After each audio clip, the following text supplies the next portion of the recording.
If I could have everyone's attention, please. Good morning. I'd like to open up the Coastal Commission meeting for Wednesday, March 12th, 2025. It's 9 a.m. And I'll ask Ms. Miller to please call the roll.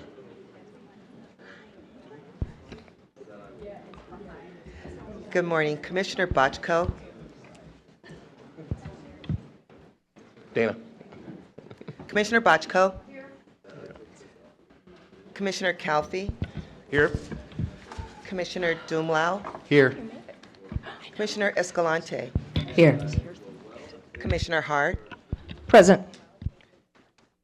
Commissioner Harmon. Here. Commissioner Lowenberg. Commissioner Nodoff. Here. Commissioner Turnbull Sanders. Here. Commissioner Uranga. Presente. Commissioner Williams. Here. Commissioner Wilson. Here. Commissioner Kelly. Chair Cummings. Here. You have a quorum. All right, thank you very much. With that, we'll move on to our virtual meeting procedures. I'll look to Chris to explain those. All right, thank you. Item 2 is our hybrid meeting procedures. Good morning. This Coastal Commission meeting is occurring both in person and through Zoom. This meeting is also being webcast and can be viewed online at cal-span.org. If you have access to the internet and wish to watch or listen to the meeting only and not speak on an item, we recommend use the CalSpan website. Those who wish to address the Commission today can do so in person, through the Zoom platform, or by phone. The speaker request forms may be found on the Commission's webpage.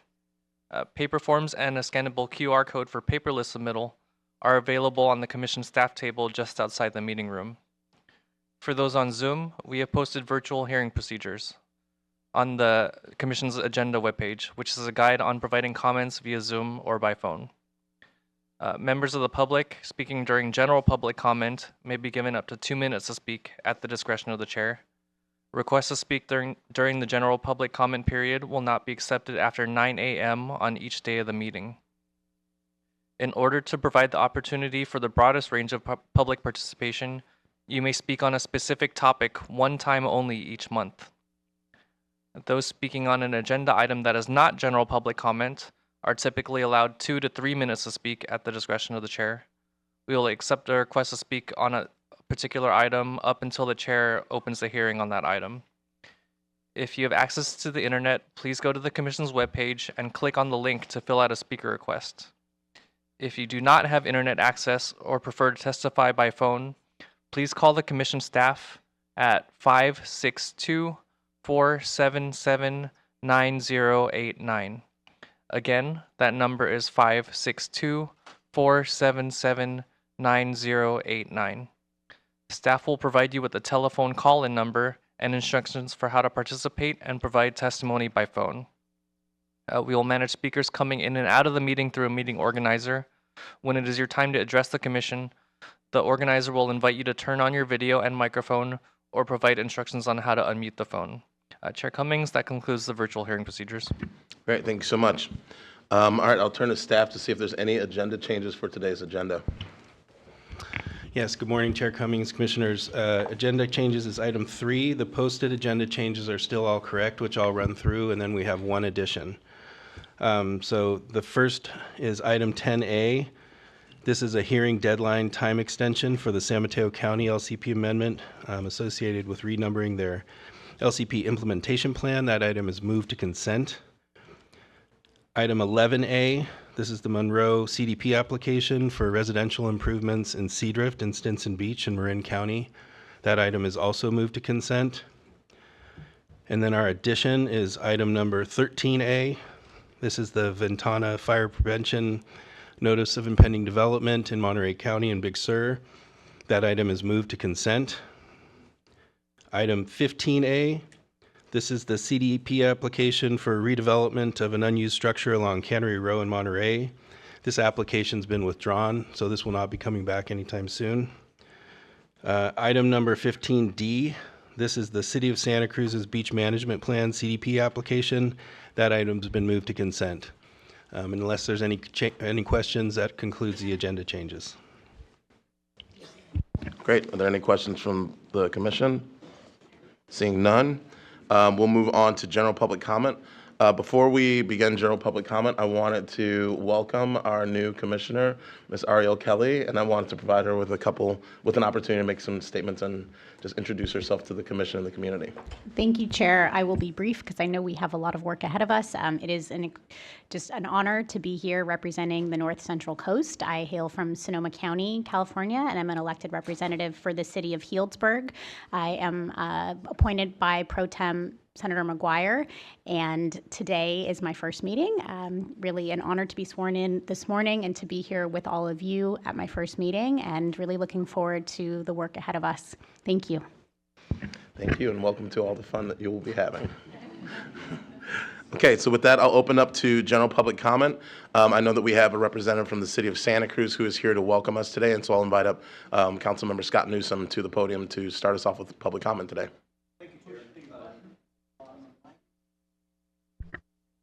Thank you, Chair. Commissioners, Director Hucklebridge, and Coastal Commission staff.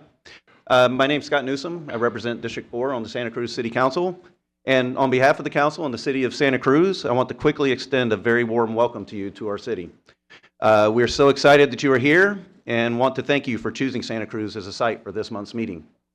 The city greatly values the collaborative relationship we have with the Commission, and we want to thank you for your support on various proposals and initiatives we have implemented along the coast, such as the sites some of you toured yesterday and the safe parking program, which the city thinks could serve as a model for coastal cities across California.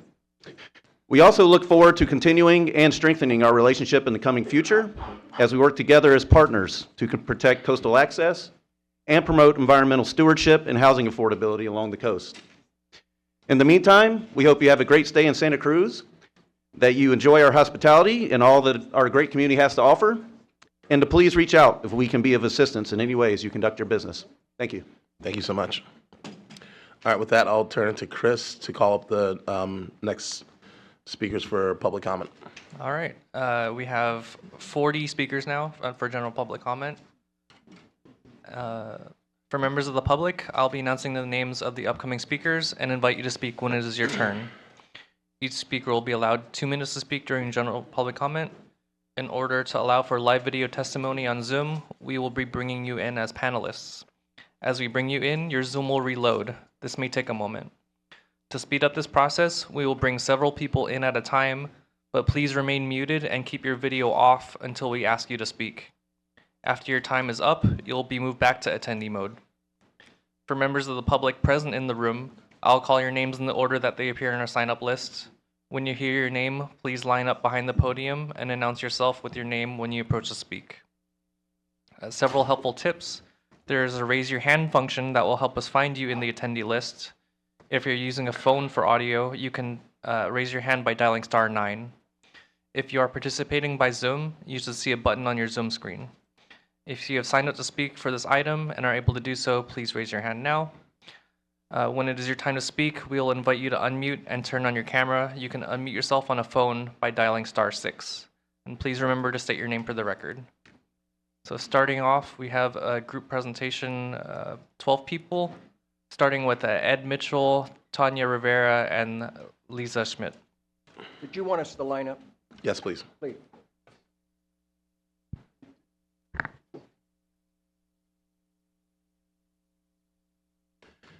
And you'll each have 2 minutes. If you finish beforehand, please feel free to cycle through, but you'll each have 2 minutes.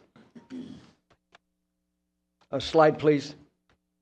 I'm Ed Mitchell from Prunedale. I'm a member of the newly formed Never Again Moss Landing Stakeholder Group of over 4,900 people. We are not volunteer stakeholders.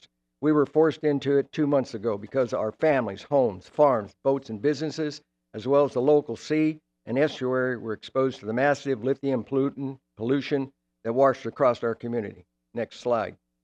Chairman, commissioners, and staff, we need your help because on January 16th, excuse me, the uncontrolled fire at the Vista Storage Building created the biggest pollution event in the history of the Monterey Bay Area. Plus, fixing that mess cannot be done with business as usual.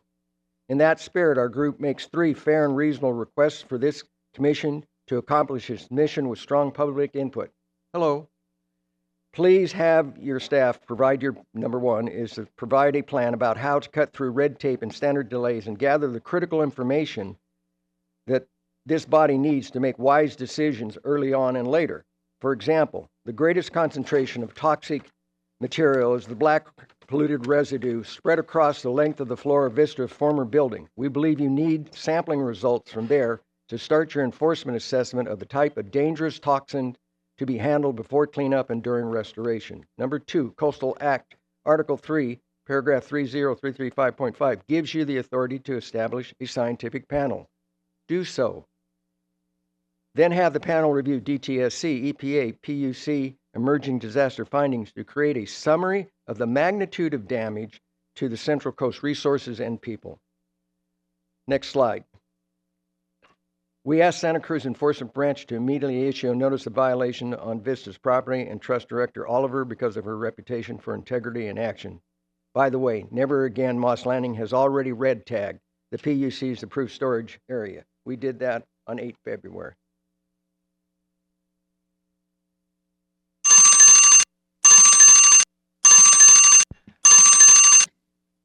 All right, go ahead, Tanya. I am Tanya Rivera, the founder of Never Again Moss Landing. I live 2 miles from the Vista fire site. I and my animals ingested polluted air during the days the pollution fog hugged the ground and during the reignited fire in February.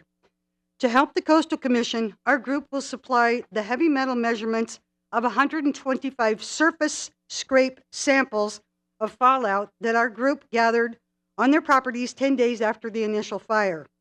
We hired a certified pollution consultant to train our members in scientific wipe sampling and proper maintenance of chain of custody. We paid a certified lab in Utah to analyze the results. Samples were taken in Moss Landing and out 30 miles from the fire site. Yes, considerably higher than normal readings were found. To help the Commission accomplish its mission of protecting the Central Coast resources, we make the following reasonable requests. Next slide, sorry. Whoops. Number 1, since the Coastal Act requires the Commission to prioritize coast-dependent industry, assess why non-coastal dependent battery storage that is highly dangerous to coastal resources was permitted at Moss Landing. Number 2, determine what kind of pollutants, how many tons, and at what concentration was pumped into the air, eventually falling to the ground by the thermal runaway fire that burned for days. Due to the extreme risk of salt water easily triggering thermal runaway in lithium-ion batteries, determine if a tsunami flood zone is an inappropriate location for this type of facility. Number 4, given the above, require a CEQA-compliant environmental impact report be mandatory should Vistra, a known polluter of the Central Coast, move to rebuild a replacement storage facility. Please help the Central Coast and do not idly stand by. We need your help. Thank you very much. Thank you. Next, Elijah Schmidt, Nancy Russell, and Betsy Larkin. Next slide, please. My name is Liza Schmidt. I'm liveaboard resident in Moss Landing. Sorry. I'm 6 months pregnant, and this disaster has impacted us beyond belief. My kids were on the boat when the fire exploded, and we were nearby and did a quick U-turn, watching what looked like a war zone and a nightmare as we prayed to get back to the kids and figure out how we're going to evacuate. We immediately had onsets of headaches. We could taste metal. Our eyes were stinging. My cat is sick. My dog is sick. My pregnancy is elevated to a high-risk pregnancy as they monitor myself and my children for unexpected damages that we don't know what they'll look like. I also have been fishing Monterey Bay for 10 years, and I'm watching the fish in the harbor and our beautiful second largest estuary in the state of California with one of the top 10 bird watching locations, and all of our beautiful birds eating these fish with unknown accumulation of heavy metals, which will have a trickle down of heavy metal effects, as we know from heavy metal studies in other fisheries over the years. Our symptoms are compounding with time. We are getting sicker. I now have chest pain, vomiting, and I've even had a hospitalization. I'm very concerned about how this permitting was allowed. It is my understanding that there was only given a month review for our Water and Soil and Coastal Commission to agree or submit reports on whether this permitting would be allowed, and it was expedited due to current laws to give utilities commissions the authority over all of these other entities. And you, as the Coastal Commission, we are asking you to prioritize putting this on the agenda and tackling what it's going to take to issue a cease and desist to this operation. In addition, the cleanup process is unknown. At minimum, this facility needs a skirt to minimize the amount of toxins that are being blown around during the weather, which escalates our symptoms. Please make this a priority. Thank you. Next, Nancy Russell, Betsy Larkin, and Sharon Greenstein. Next slide, please. Hello, my name is Nancy Russell, and my house in Moss Landing Heights has been in Moss Landing for 100 years. Built by Standard Oil, it has been in my family since 1952. The Coastal Commission has been very involved with issues in Moss Landing over the years. ADUs are restricted, and oversight by the Coastal Commission ensures that this delicate coastal area remains protected. However, Vistra was allowed to build a battery storage site, BESS, for thousands of lithium batteries less than a mile from our neighborhood and in a tsunami zone, without any oversight by the Commission or any questions about the impact on our community. Since the fire in January and the one in February, it is suspected that heavy metal pollution has impacted Moss Landing. The county has refused to test Moss Landing Heights, the closest neighborhood to the site, and residents have paid for tests themselves with results pending. I worry that heavy metals are sinking into our aquifer. I also worry that the harbor water was polluted by ash that fell onto the boats and into the harbor after the January 16th fire. The harbor water was tested only on the surface. As far as I know, no samples have been taken under the surface of the water.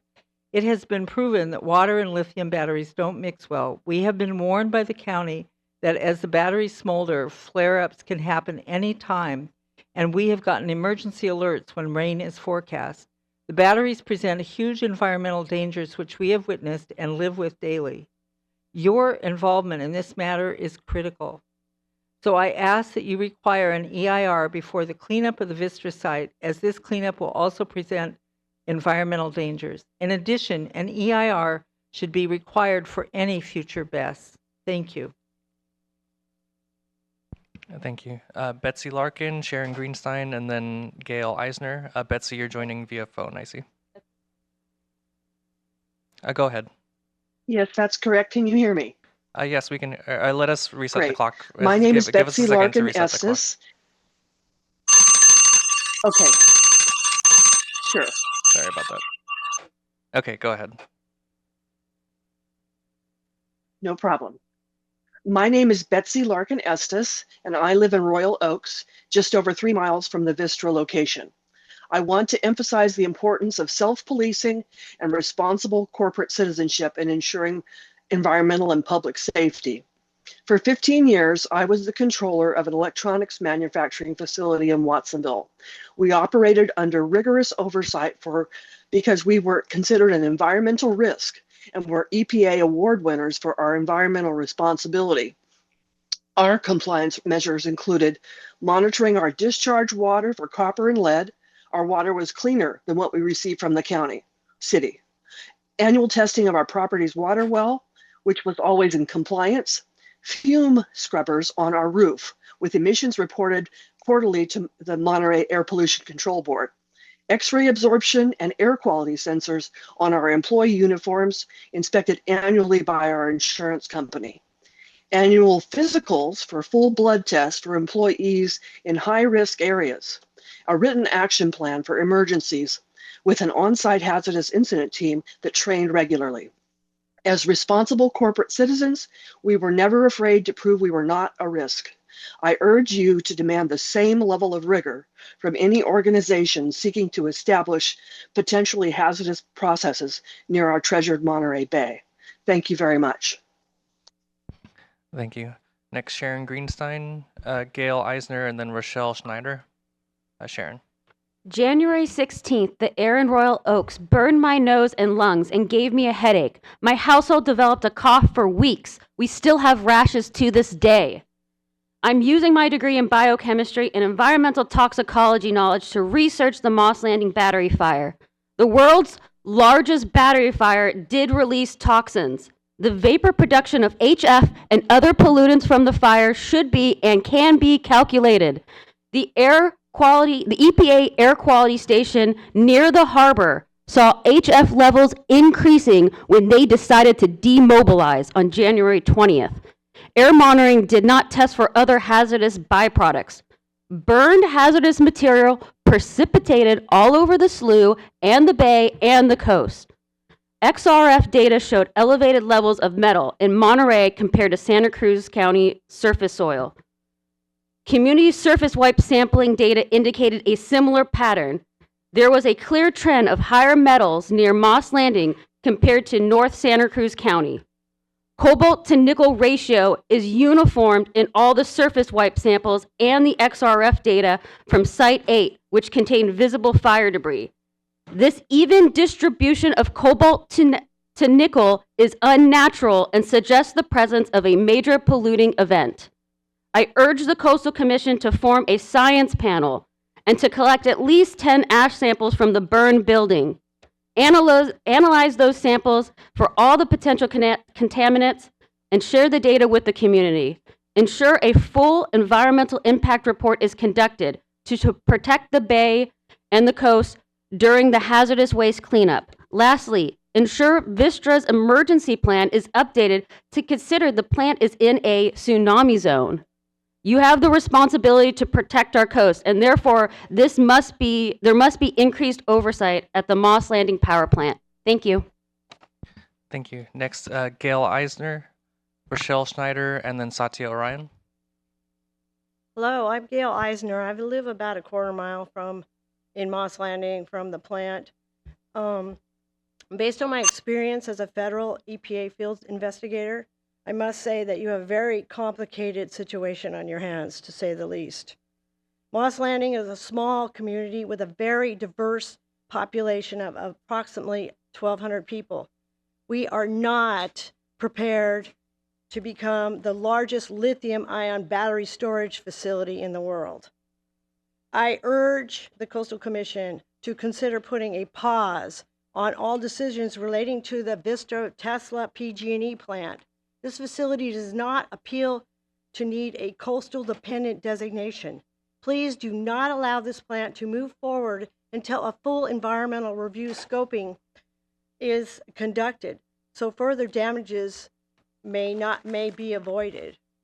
Having a designated heavy coastal industrial facility located directly across the two-lane highway 1, which is scenic, by the way, with a federally protected marine sanctuary, 2 California beaches, and a sensitive estuary of Elkhorn Slough right across the way, do not seem compatible at all. Due to the numerous changes to the coastal plan since 2015, this facility was not added into permitted until a later date. It not only compromises the visual aesthetics of the surrounding area, its current toxicity impeded the rights of the public for a safe coastal access and local recreational opportunities like kayaking, whale watching, fishing, and surfing, as well as putting at risk the rare and sensitive coastal plants and wildlife ecosystems that we are all trying to protect. I want to thank you, and I completely trust that the Coastal Commission will do the right thing and will make environmental justice. This decision will most likely have future consequences on other best decisions. Thank you so much. Thank you. Please do an environmental review. Thank you. Thank you. Thank you. Rochelle Snyder, Satya Orion, and Brian Phelps. Hi, good morning. I'm a resident of Santa Cruz County, and I can't thank you enough for the work you do and to locate the meeting here because it was pretty easy for me. Moss Landing is maybe less than 15, 20 miles away from here. It is an absolutely stunning ecological location. This plant and the BESS that is there is located less than 100 feet from Elkhorn Slough.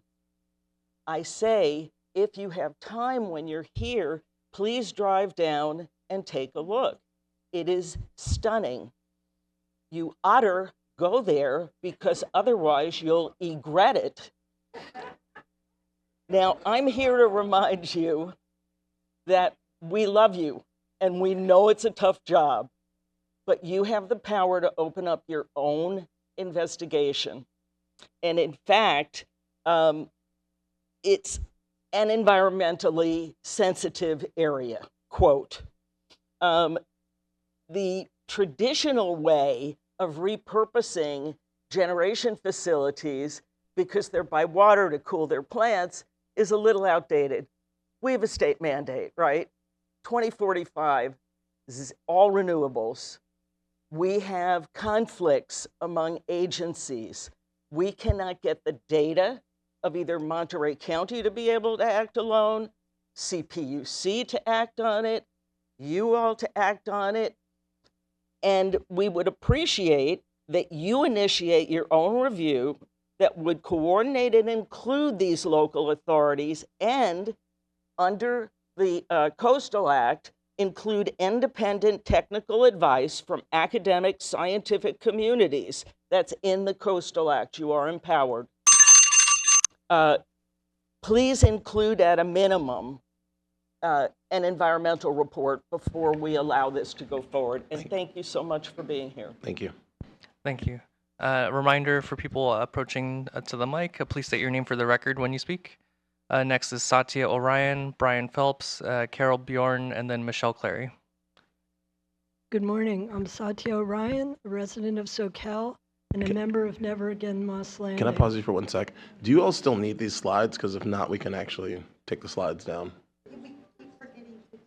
Advance them? Yeah. Got it. Okay. No, no slide. Next slide. Next slide. Whatever. Okay. Good morning. I'm Satya Orion, a resident of SoCal and a member of Never Again Moss Landing. I'm very worried about the pending cleanup following Vistra's disastrous Moss Landing fire, and I have many questions. Why was the largest battery storage facility in the world approved in a beautiful and fragile ecosystem, which is also a flood and tsunami zone? Why was a mitigated negative declaration adopted by the Monterey County Planning Commission stating, quote, "This proposed project will not have a significant effect on the environment and will not cause substantial adverse effects on human beings, either directly or indirectly," unquote. And why was this declaration reviewed and approved by 10 governmental agencies that monitor air, water, fish, and wildlife safety when there was readily available information about numerous battery storage fires worldwide? Why didn't these agencies and planners recognize the potential for environmental harm, instead approving this project based on these false representations of no environmental effect for up to 200,000 batteries and 30 adjacent battery storage containers for maintenance?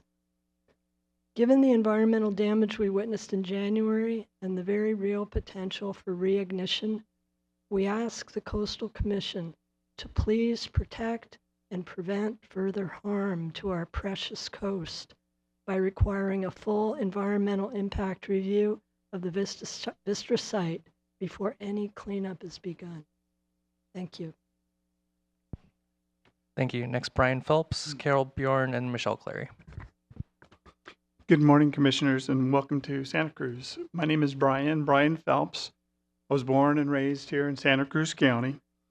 I currently live in the town of SoCal, and I'm also an active organizer with Safe Clean Energy of California. I'm here today to bring to the Commission's attention the potential environmental and safety risks posed by new lithium battery energy storage systems being considered right here in Santa Cruz County. While these proposed BESS sites are just outside the Coastal Commission's boundaries of the coastal zone and technically beyond the Commission's direct jurisdiction, the creeks and rivers just adjacent to these sites flow directly into the coastal zones and into the Monterey Bay Sanctuary. Any chemical leaks, thermal runaway explosions, or firefighting runoffs from these sites could have severe impact on these protected areas. These BESS sites under consideration are in Aptos, Watsonville, and right behind Dominican Hospital. The one in Watsonville is directly across from Corlitas Creek, which feeds into the Pajaro River, empties in Pajaro Dunes into the Monterey Bay Sanctuary. In Aptos, the proposed site is next to Valencia Creek, which flows right into the Rio del Mar beach in Aptos. And the one in Santa Cruz behind the Dominican Hospital is right next to Arana Gulch, which drains into the Santa Cruz Harbor. All of these pass through the Central Coast zone before emptying into the bay. This means that any hazardous event at one of these sites could have direct consequences to our environment, and we ask for a complete scientific study before granting approval, and that you scrutinize any proposals before they are approved. Thank you. Thank you. And then rounding out this presentation are Carol, Bjorn, and Michelle Clary. Go ahead. Good morning. My name is Carol Bjorn. I live in Santa Cruz County near Dominican Hospital. According to the California Coastal Commission website, the Commission is committed to protecting California's coast and ocean for present and future generations. Further, some of you sit on local government boards, or you may have influence over the permitting process for proposed BESS facilities. The Coastal Commission needs to assert its authority to develop and enforce permitting requirements prior to the reconstruction or re-permitting of any existing facilities or proposed BESS facilities, just like the ones Brian was talking about here in Santa Cruz County. Currently, luckily for all of us here, there's really actually a consistent history of fires at BESS facilities. I'm not sure if you're aware, but there have been fires at BESS facilities worldwide. In Belgium, is it possible to get undivided attention during public comment? Ms. Boycho, thank you. There have been fires at BESS facilities that have occurred in Belgium in 2017, in Germany in 2018, in South Korea and Arizona in 2019, and in Liverpool in 2020, in Beijing and Victoria, Australia in 2021. So really, the due diligence process needs to be a lot more detail-oriented.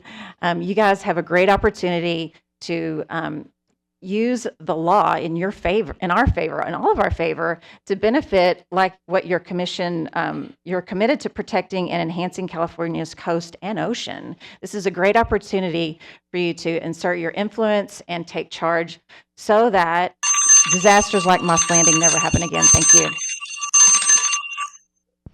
Thank you. Good morning. Next slide. Next slide, please.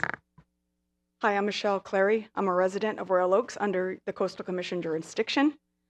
Just wanted to say nobody knew about this. Now we all do. There's been 4 fires at this plant, and it does not, with this kind of permitting, it violates your mission, and it violates the operating permit issued to them. So what I'm asking for is this commission to revoke existing permits for battery storage at this Moss Landing site and to not issue them for rebuilding to store more batteries or to expand batteries at this site. Gen 1 and Gen 2 batteries are still flammable. There is zero suppression Firefighters have stated they do not have any technology to put these fires out. North County Fire doesn't have battery suppression e-fire to put one fire out, one Tesla Powerwall, one car fire, let alone hundreds of thousands of batteries stored at this plant. So we're asking, this isn't a green technology. There are better solutions out there. Maybe hydroponics. There's a double dam system that will generate energy all day. But this shouldn't be here. This is affecting us all. This is affecting our health, our animals. My livestock can't shelter in place when these fires happen. They sit in the smoke. They breathe it. We don't know what's happening with the horses. Will their lungs crystallize? Will they get tumors and cancers? You're here to protect us in these environments. You're our coastal commission. Protect us. You saw what's happening in LA with all the car fires and how toxic that is. Well, we have that right here. And they don't even know how they're going to get that material out of here in those trucks. What happens with the dust as it's leaving the site and going into the air? We don't know what's happening with our water, with our agriculture. We just ask you to please work with us and help Santa Cruz County out. They've got 3 best plants that are coming to their area, maybe 1 under your jurisdiction because it's agricultural. So please help us. Thank you. All right, thank you. Our next speakers are Brady Bradshaw, Molly Morabito, and then Judy Taylor.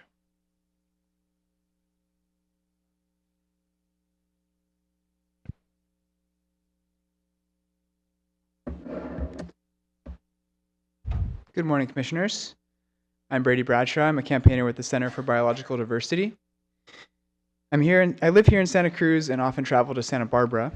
I also represent the United States each year at a freediving world championships. A clean and safe ocean is not only my training grounds, but is a place of spiritual solace for me. It's where I go when I'm disheartened by all of the environmental destruction that we're seeing today.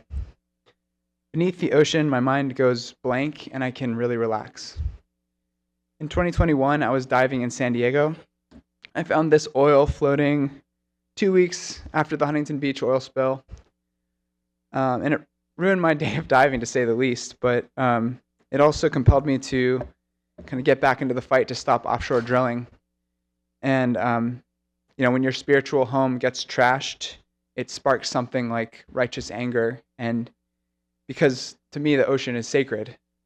And it seems that some folks at Sable Offshore are also feeling some kind of righteousness about their right to operate heavy machinery in the coastal zone, to ignore orders from state agencies like the Coastal Commission. And as you're likely aware, Sable has continued to work every day in the coastal zone despite a cease and desist order issued to them. And this has been happening in some environmentally sensitive habitats, and while they're all the time dodging environmental review. So in order for enforcement to be effective, we really need the Coastal Commission to work with the Attorney General's office to seek an injunction that will stop work immediately. The work is happening right now, and force the company to address its many violations across several state agencies. We also encourage the Commission to request a coastal development permit for restart. CAL FIRE has actually, and Natural Resources have said that Coastal Commission has the authority to decide whether the pipeline restarts. So thank you for your leadership, and thank you for your consideration. Thank you. Next, Molly Morabito, Judy Taylor, and then Liza Starr. Before you start, I am going to ask folks, please, no clapping or booing. We just want to give everybody the opportunity to speak and to be heard respectfully. So thank you. Good morning. I'm Molly Morabito. As a surfer, ocean lover, and resident of this coastal community, the California coast has profoundly shaped my life. Sea otters, harbor seals, pelicans, and many other coastal species make my heart full when I see them in the water. I'm here today because the restart of the Santa Ynez unit in Santa Barbara Channel threatens these species, our ocean, and our coast. And Sable's activities in the coastal zone by heavy machinery have already disrupted sensitive coastal ecosystems. I'm concerned that Sable is setting a terrible precedent by blatantly violating a direct order from a state agency. If oil companies are allowed to get away with continuing work despite cease and desist orders, how can we expect to protect the coast anywhere? I'm here to urge the Commission to work with the Attorney General's office to take swift action to obtain an injunction to stop the unlawful work in the coastal zone being conducted by Sable. We need statewide leadership now to stop this abuse of our coast. You're in my home today, so I just want to make a personal plea. I've been a climate activist for the past 15 years, and I've never felt more despair for our planet than in the last 4 months, as Trump unleashes a pro-drilling agenda on the world. In the face of this, our state and local institutions matter more than ever. You can help prevent the restart of this destructive pipeline. You have the power to stand up not only to a company that has flagrantly defied the law, but also to this mad push to expand our use of fossil fuels even as we face a climate apocalypse. This power is not only a responsibility, but an obligation to act when so many others are helpless. Thank you for the steps you've already taken to issue notices of violation and cease and desist orders. Please stay strong and make sure that these orders are enforced. Fines are not enough to deter this company, and we need action to stop the destructive ongoing work in the coastal zone immediately. Thank you. Thank you. Next, Judy Taylor, Eliza Starr, and Sean Burns. Judy Taylor. Good morning, Chair, Commissioners, and staff. My name is Judy Taylor, and I'm here representing Smart Coast California, a nonprofit dedicated to advancing resilient, science-based approaches to coastal adaptation.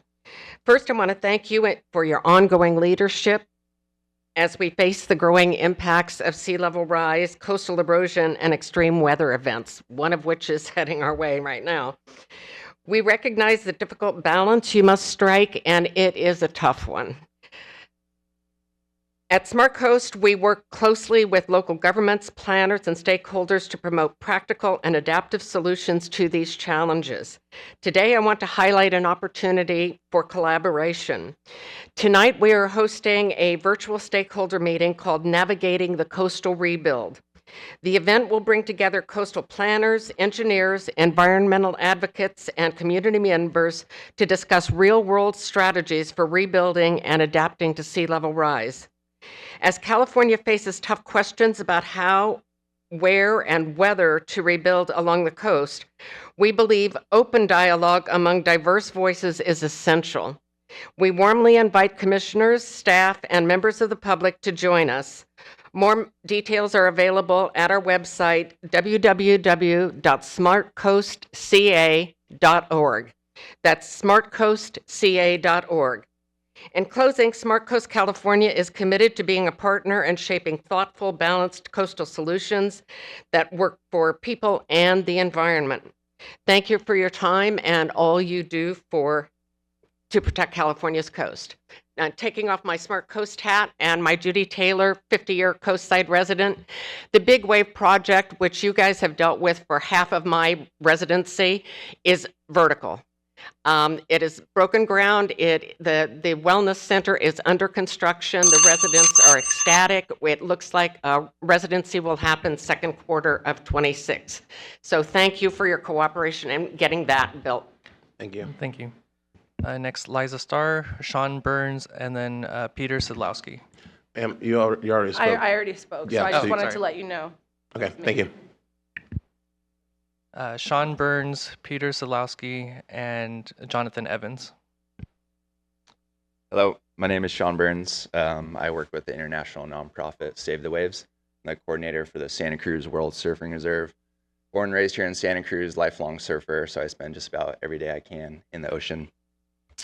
I'm here today to give appreciation to the Coastal Commission, the local commission staff here in Santa Cruz City Council, and the Santa Cruz Parks and Rec Department for updating the Cowles Beach Management Plan, so that this plan can ensure that this special beach of Cowles and Excuse the me, surf. sir. That's on today's agenda? Okay. That's so- right. Yeah, it's on the consent agenda. So this is for items that aren't on the agenda. Okay, so not allowed to comment on it. Not until it comes back, until it comes up, and that'll probably be around 1 o'clock or so. I'd say sooner than that, probably mid-morning. That was just kind of like one sentence of the general comment I was giving. Sorry. Yeah. I was just wanting to say thank you for that being a part of the agenda today. Thanks. Yeah, Cowles is a special place. They say Cowles is where you catch your very first wave and your very last wave. But I'm here today also to say that surfers these days are not the surfers they were 10 to 20 years ago. Surfers these days are seeing dramatic changes firsthand in the lineup, like when a car-sized chunk of cliff fell off at the steamer lane just down the road here and changed the wave forever. Also to a severe lack of sand up and down the coast at beaches, which is not just bad for creating waves, but also for Californians trying to enjoy the beach. Surfers aren't going away. There's more surfers today than ever before. Surfing is the 9th fastest growing sport in America, of course behind pickleball. Surfers are getting involved in the fight to protect their surfing resources, and they're a good resource to lean on towards coastal stewardship. Thank you. Thank you. Next, Peter Solowski, Jonathan Evans, and then Mary Grace Brook. Good morning, and thank you for being here. I'm Peter Shadwowski. I moved to Santa Cruz after 5 years of Peace Corps service in 1976, and I've been a resident of Live Oak ever since, along with my family. My wife, down the list, 2 names behind me, Marie Grace Brook, couldn't come this morning, so I'd like to have your permission to speak a few minutes longer than my 2 minutes to incorporate some of her things. I'm sorry, I can't do that today. She can write the commission, and we can have those comments on file. Thank you. You'll have 2 minutes, yeah.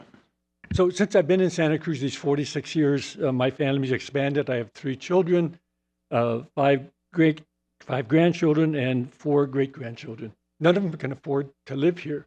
But I've heard that some of the youth at Coastal Commission have in previous public opportunities indicated a preference for hotels along the coast rather than short-term rentals. And I'm here to speak to the impact, the positive impact on my family of short-term rentals. Because, like I said, my grandkids can't afford to live here, but fortunately I bought a home here in '83, a small home, and I've got room for them to come and visit. But I need the income on my small government and Social Security pensions. I worked in the Postal Service and in the National Park Service after the Peace Corps. But I need to rent those rooms out to make ends meet in this expensive community. But because of the short-term rental opportunity, I can block out space, and my kids, grandkids, great-grandkids can come and visit me. I wouldn't have that opportunity if I had to rent those rooms out full-time to long-term tenants. So that's very important to me, to my family, and to the community we serve. We're not in the Live Oak designated zone. We're just a few blocks away from there, but our guests can come at low cost. Our room rentals are low, and they can walk to Sunny Cove and Santa Maria Beach, and they can enjoy. We provide the opportunity for them to enjoy the coast. Thank you for your service. Thank you. Thank you. Jonathan Evans, Mary Grace Brook, and then Katie Thompson. Good morning, members of the Commission and Coastal Commission staff. Thank you for the opportunity to speak today, and thank you for your ongoing work in the cease and desist orders related to the Sable offshore oil pipeline and the Santa Ynez Unit coastal development permit. It's critical that, particularly in the stage where the federal enforcement of environmental laws is eroding, that the state take action to protect our coastline, and we really encourage the Commission and staff to work with the California Department of Justice to enforce cease and desist orders that Sable continues to violate. I also urge the Coastal Commission to require a full coastal development permit for any restart of the pipeline. Thank you for your work in protecting California's coast. Thank you. Mary Grace Brook, Katie Thompson, and then Christopher Kogan. Mary Grace Brook won't be here, that's my wife. All right, thank you. Katie Thompson, Christopher Kogan, and then Benny Drescher. Hi, Katie Thompson, Executive Director of Save Our Shores. Good morning, Commissioners. As I said, I lead a local nonprofit called Save Our Shores. We were founded nearly 50 years ago, fighting offshore drilling off the coast of California, and that's again why I'm here today. I first want to thank you for your tireless efforts in protecting our coastal zone, and also for the enforcement actions related to activities at the Santa Ynez unit down south.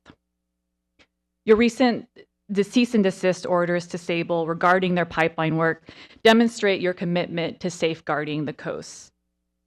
Please continue to stand strong in the lack of action by other state agencies and ask the Attorney General for an injunction. Your vigilance is crucial in preventing potential environmental disasters. Thank you again. I want to reiterate my support for your working to preserve the integrity of our coastal ecosystems for future generations. Thank you. Thank you. Christopher Kogan, Benny Drescher, and then Michael Cutney. Christopher Kogan.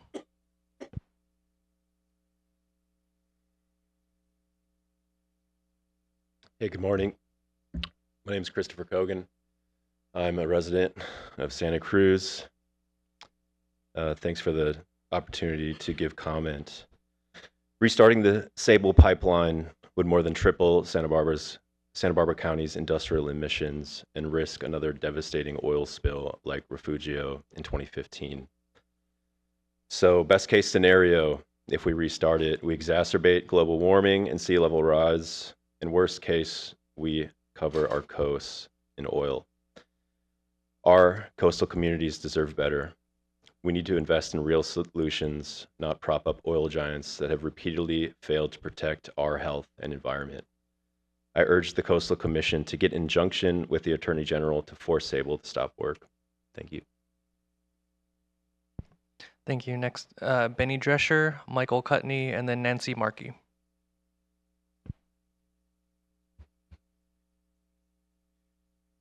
Hi, my name is Benny Drescher. Thanks for the opportunity to speak today. Regarding the San Ynez unit, I was living in Santa Barbara at the time when the 2015 pipeline system failed catastrophically, spilling hundreds of thousands of gallons of oil onto the coastline there. This oil field and its infrastructure are on their way out. 4 out of 7 of the platforms are being decommissioned, and clearly the passing of the label of ownership from Exxon to Sable is to reduce the burden of responsibility and the high risk to bad PR if the pipeline spills again under reoperation. I appreciate, applaud, and thank you for your efforts so far. Please stay strong and vigilant. Call in the Attorney General. We cannot afford to have another devastating oil spill or allow the coast to be damaged any further. Thank you. Thank you. And next, Michael Cutney, Nancy Markey, and Samantha Rupel.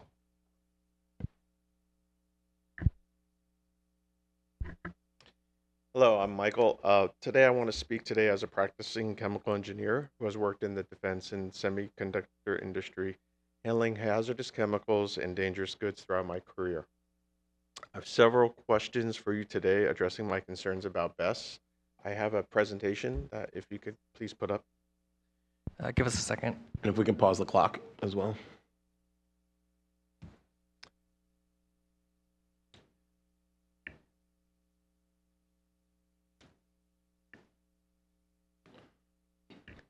Thank you. So the Coastal Commission abides by the California Coastal Act, right? Can you hold on for a sec? We lost the presentation. Okay.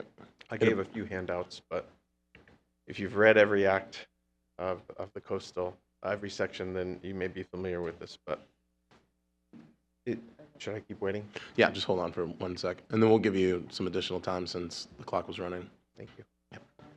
By the way, you said 2 to 3 minutes. Okay. So if you're familiar with sections 302... Hang on 1 second. Sorry. And then if we can just reset the clock. Thank you. I timed this so it shouldn't go over. Thank you. All right. Okay, thank you. If you're familiar with these sections 30232 and 30260 regarding hazardous substances and public welfare environmental effects, I want to make sure that you please read these highlighted key phrases. It relates to the fact that approximately 3,000 or 7,500 metric tons of Moss Landing BESS modules burned, and apparently most were destroyed in an extremely hot fire that the fire department does not try to extinguish, nor will they in the future.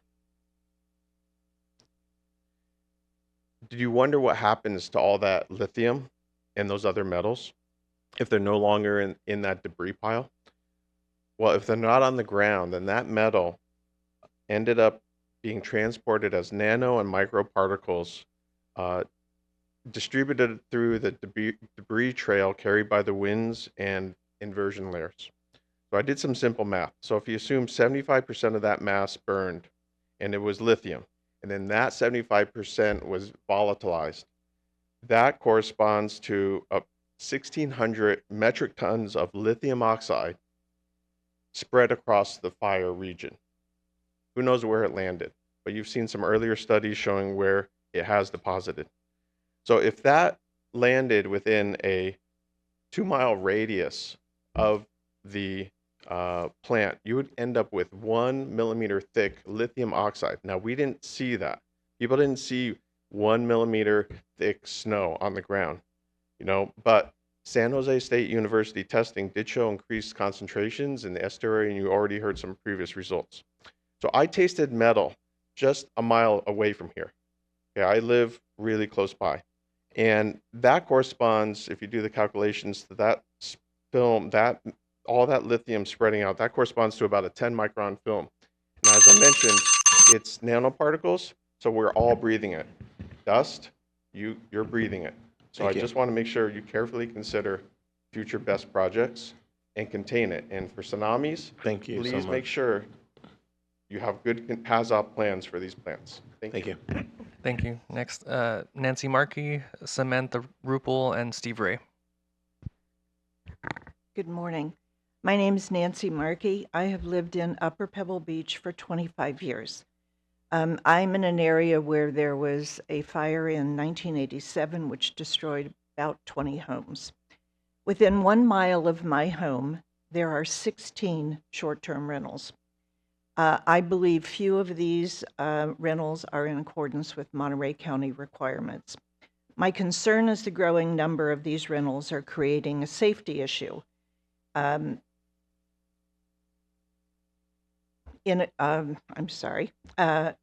the unfamiliar use of fire pits, barbecues, indoor fireplaces, creating numerous fire hazards.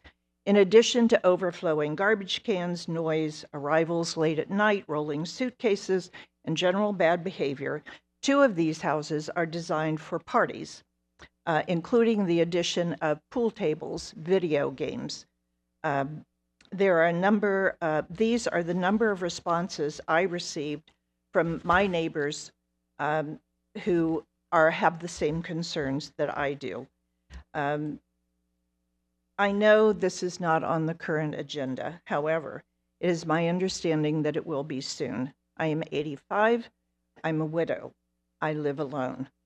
I am asking the board to consider eliminating or severely limiting the number of this type of rental in Pebble Beach.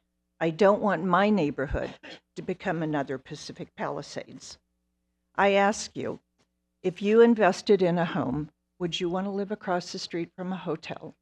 Which is what I currently do. Thank you for your consideration. Thank you. Next, Samantha Rupel, Steve Ray, and then Gaia Dempsey. Hello. My name is Sam Rupel. I am a lifelong California resident and part of the Save Our Shores team, working to protect our coastal environment here in Monterey Bay. I'd like to thank you all for your continued work to protect the California coast, and thank you for your efforts with the Santa Ynez unit. We need to continue to diligently defend our home against the damage and devastation that this continued pipeline construction brings. I urge you to work with urgency to an injunction from the Attorney General. Thank you for your hard work and dedication. Thank you. Steve Ray, Gaia Dempsey, and then Mike Guth.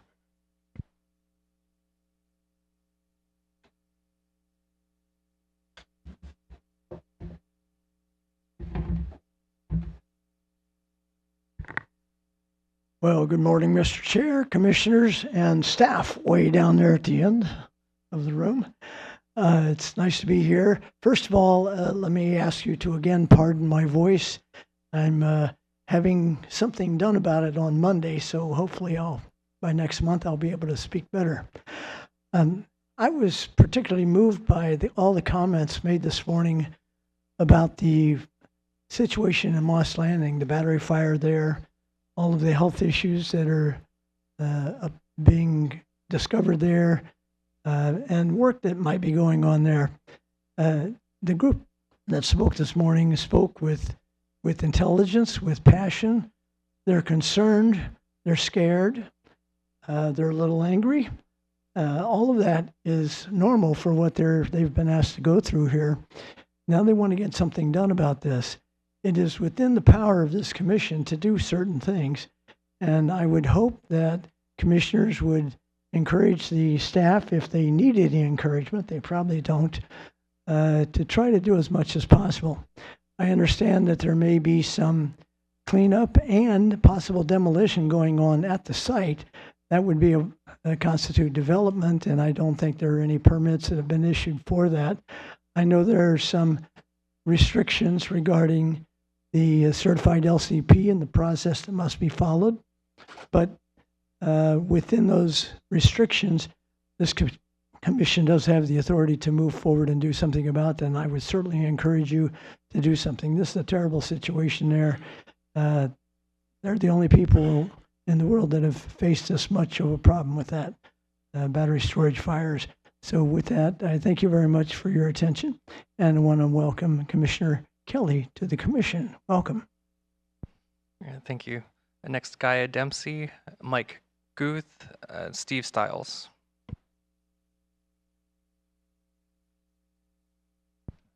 All right. No Gaia, Mike. Mike Guth.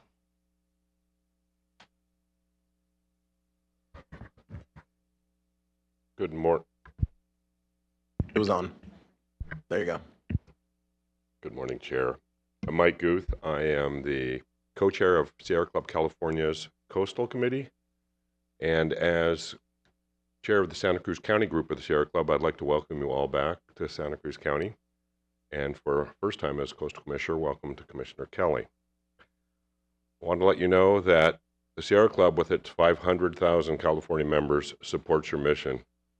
As political winds sometimes shift, I'll let you know that we appreciate your administration of and your defense of the California Coastal Act.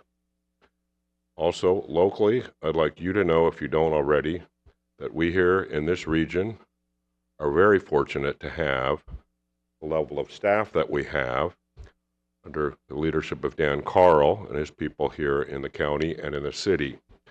And all of this stuff, I believe, all stems from the top, which reflects very well on Kate Huckabridge. And we are all lucky to have these kinds of people involved. So again, we support your work. If things get tough, we're 500,000 strong and we're behind you. Thank you very much. All right, thank you. Steve Stiles, Ray Razul, and then Joe Glasskatz. Good morning, commissioners. My name is Steve Stiles. I live in Monterey County in an area within the coastal zone. I moved to the Del Monte Forest, otherwise known as Pebble Beach, 10 years ago. It was to be our quiet, beautiful retirement home in the forest. It started out that way. The upper forest was populated mostly by full-time residents with similar desires and stories. Then about a year ago, the first home in our quiet neighborhood was converted to a short-term rental. It had previously been a long-term rental, and the owner told me it was going to stay that way. Then the next day, as I was finishing my daily walk with our two terriers, I viewed a large truck unloading in front of this home. I looked in through the open garage doors and was shocked to see that it had been transformed into a game room with a pool table, a ping pong table, and a foosball table. The Monterey Peninsula has an abundance of hotel rooms. There's over almost 12,000 hotel rooms in Monterey County. Pebble Beach alone has basically 500 hotel rooms for rent on a daily basis. And so soon after another home in our neighborhood was converted, then another, we soon heard from other residents that the same thing was happening in their neighborhoods. I understand one of the critical missions of the Coastal Commission is to aid in all Californians being able to enjoy our amazing coastline. I don't believe that the people who come to occupy these short-term rentals are your intended target. They come to play golf and party. We have seen as many as 10 autos parked in front of, and partying goes on until the wee hours of the morning. The amount they pay for the rent is much higher than they would pay for an individual hotel room, which there are plenty of in the area.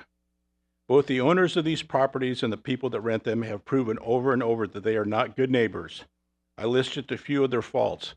They are not paying occupancy tax. The Monterey County has written a regulation on it that requires them to have a sign up who the contact point is. They don't have that up. And the people walk their dogs without leashes. And I also want to show you that I received an unsolicited advertisement from a company called Vacasa saying that I could make more money in my house if I rented it. Thank you for your time. Yep. Thank you.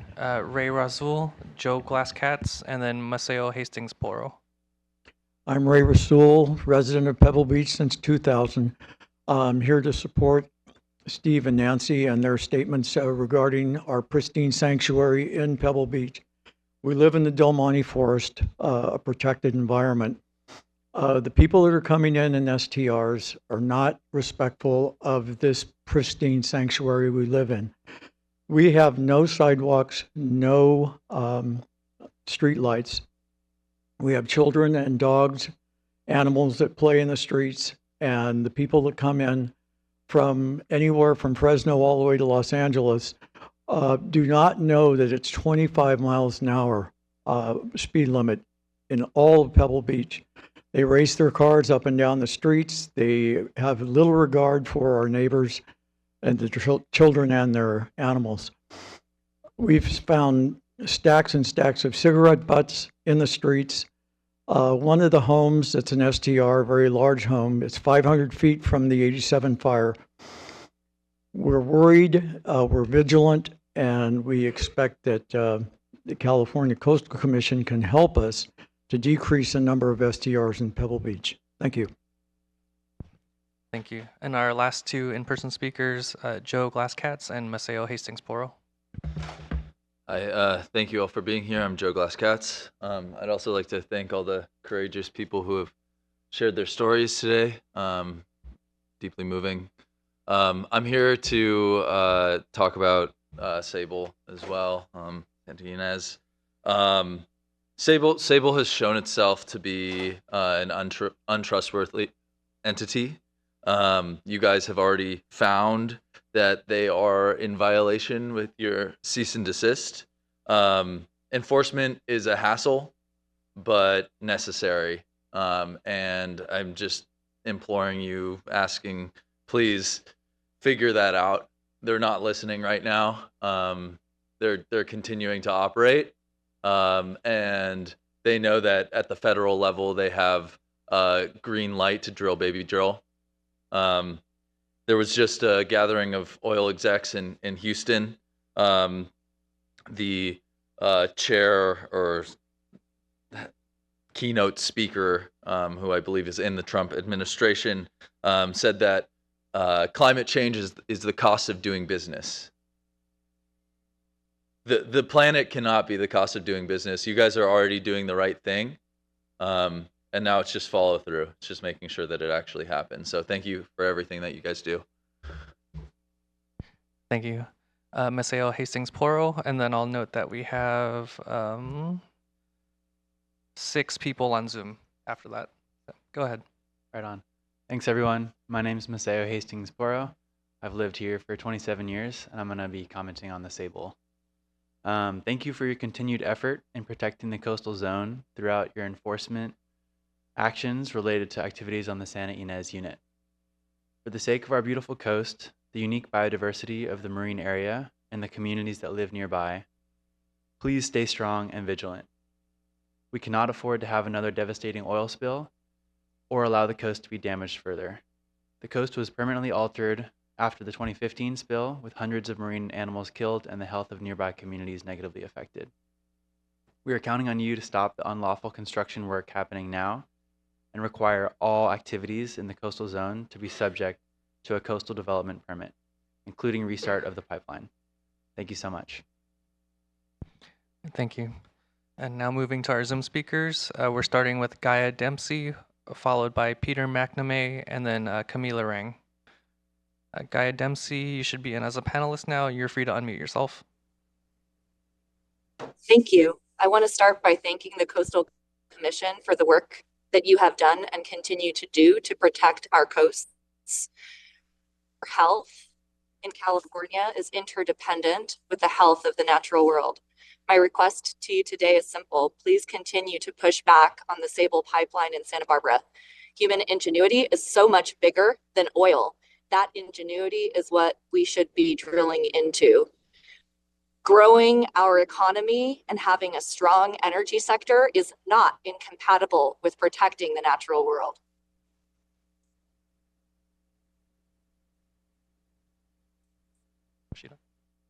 All right, thank you. Next, Peter McNamee, Camila Rang, and then Sherry Hafer. Peter McNamee. And then you should be able to start your video and unmute yourself. Thank you. Peter McNamee. I'm here this morning to request clarification from the Commission regarding enforcing jurisdiction of the Coastal Act to the coastal land within the city of Fort Bragg.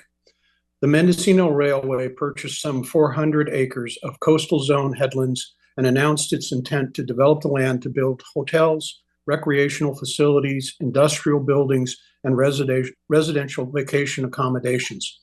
Further, the railway has repeatedly asserted it is not obligated to comply with the Coastal Act in regard to development of land within the coastal zone. The city of Fort Bragg and the Coastal Commission filed suit in court to compel Mendocino Railway to abide by the same state and local land use laws and regulations every other property owner in the coastal zone must comply with in regard to development of coastal lands. The city, however, recently decided to pursue adoption of a master plan development agreement with Mendocino Railway in substitution for a court order to compel compliance with the Coastal Act and other land use and environmental laws the city has jurisdiction to enforce. The city's actions have raised concerns that it is abandoning its jurisdictional obligations to regulate the coastal zone in accordance with the Coastal Act and state and local law. As a resident of Mendocino, I request the Coastal Commission provide written clarification to the public if it intends to pursue the lawsuit it has with Mendocino Railway to enforce the Coastal Commission's jurisdiction and defend coastal zone lands as a public asset. Thank you for giving me this time to speak this morning. Thank you. Our next speaker is Camila Rang, followed by Sherry Hafer and Cassandra Vasilakis. Camila Rang, you should be able to begin, and we have your presentation. Good morning, Commissioners. This is Camila Rang from Del Mar. I would like to thank you and your senior environmental scientist, Wesley Horn, for sending the letter to SANDAG before the February 28 meeting, asking them to not go forward with the double tracking of the bluff in Del Mar alternative.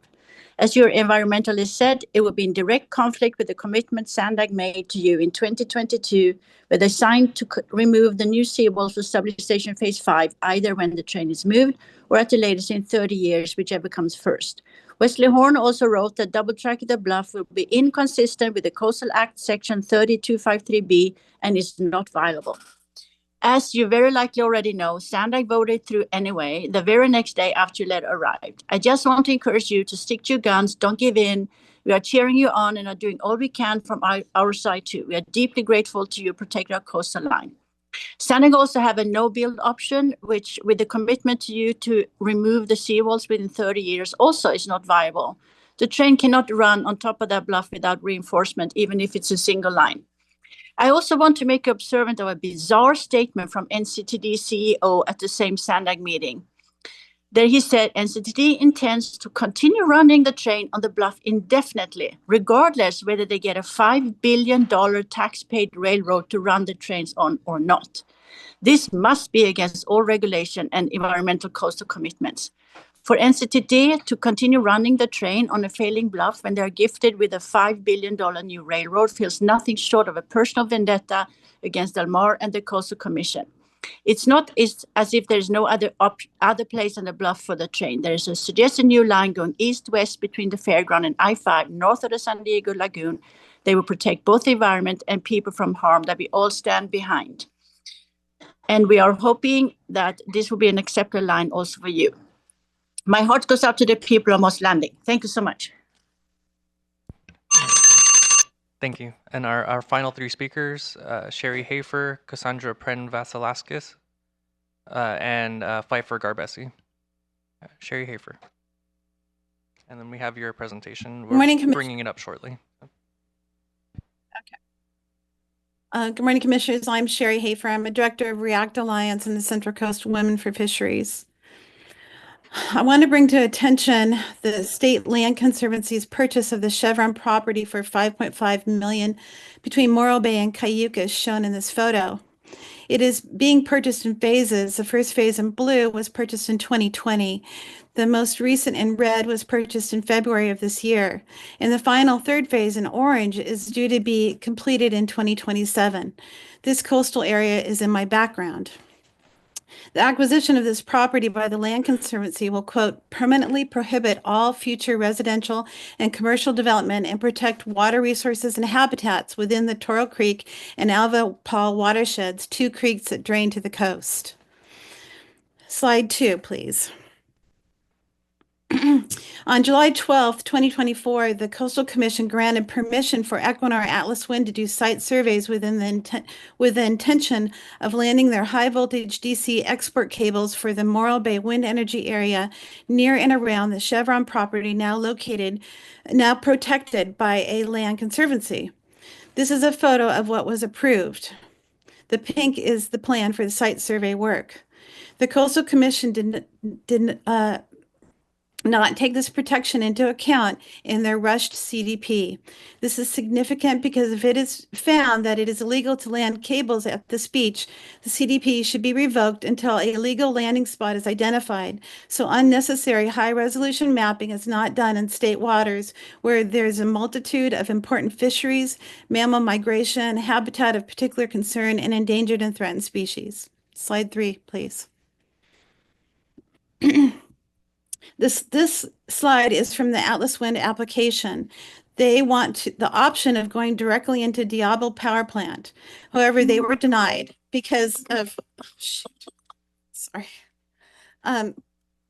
they were denied because of the Point Bashan protected area next to the power plant. Thank you so much. There needs to. Thank you so much for your comments. I'm sorry. All right, thank you. Next is Cassandra Pren-Vasilakis, and then Pfeiffer Garbesi. Cassandra, please unmute and begin.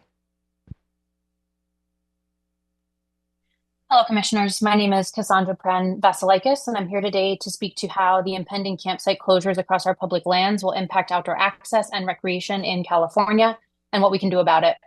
I consult on this work through HipCamp, and I'm here today as a representative of the Board of Directors for the California Outdoor Recreation Partnership.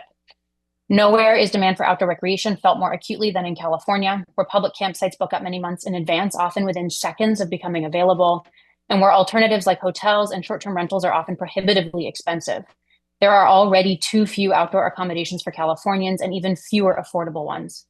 This bottleneck is having negative impacts on outdoor access and on rural economies. And with reports that nearly 4,000 campsites are slated for closure across California's most visited national forests alone, not to mention the impacts already being felt at national parks, the state needs as many tools as possible to meet demand for camping, protect outdoor access, and divert campers away from overcrowded and understaffed sites. That's why organizations from Latino Outdoors to the California Farm Bureau are supporting Assembly Bill 518.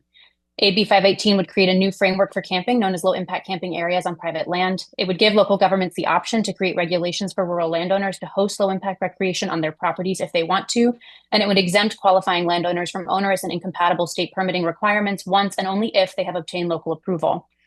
This bill could mean new campsites across California in high-demand areas, making it an important step in meeting the state's goals around outdoor access. In fact, the governor's Outdoors for All strategy calls on the state to create more opportunities for public access and specifically for low-impact camping on private lands. AB 518 helps do just that. At this critical time, California needs to be investing in creative opportunities that provide affordable access to the outdoors, especially in low-inventory areas along the coast. And AB 518 expands access to camping while creating income diversification opportunities for our agricultural community. AB 518 will better enable counties to support limited camping and camping-based agritourism on ag lands, including along the coast.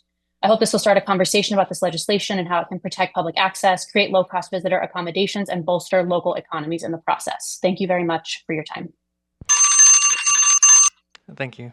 And then our final speaker, who we're not currently seeing in the meeting now, is Pfeiffer Garbesi.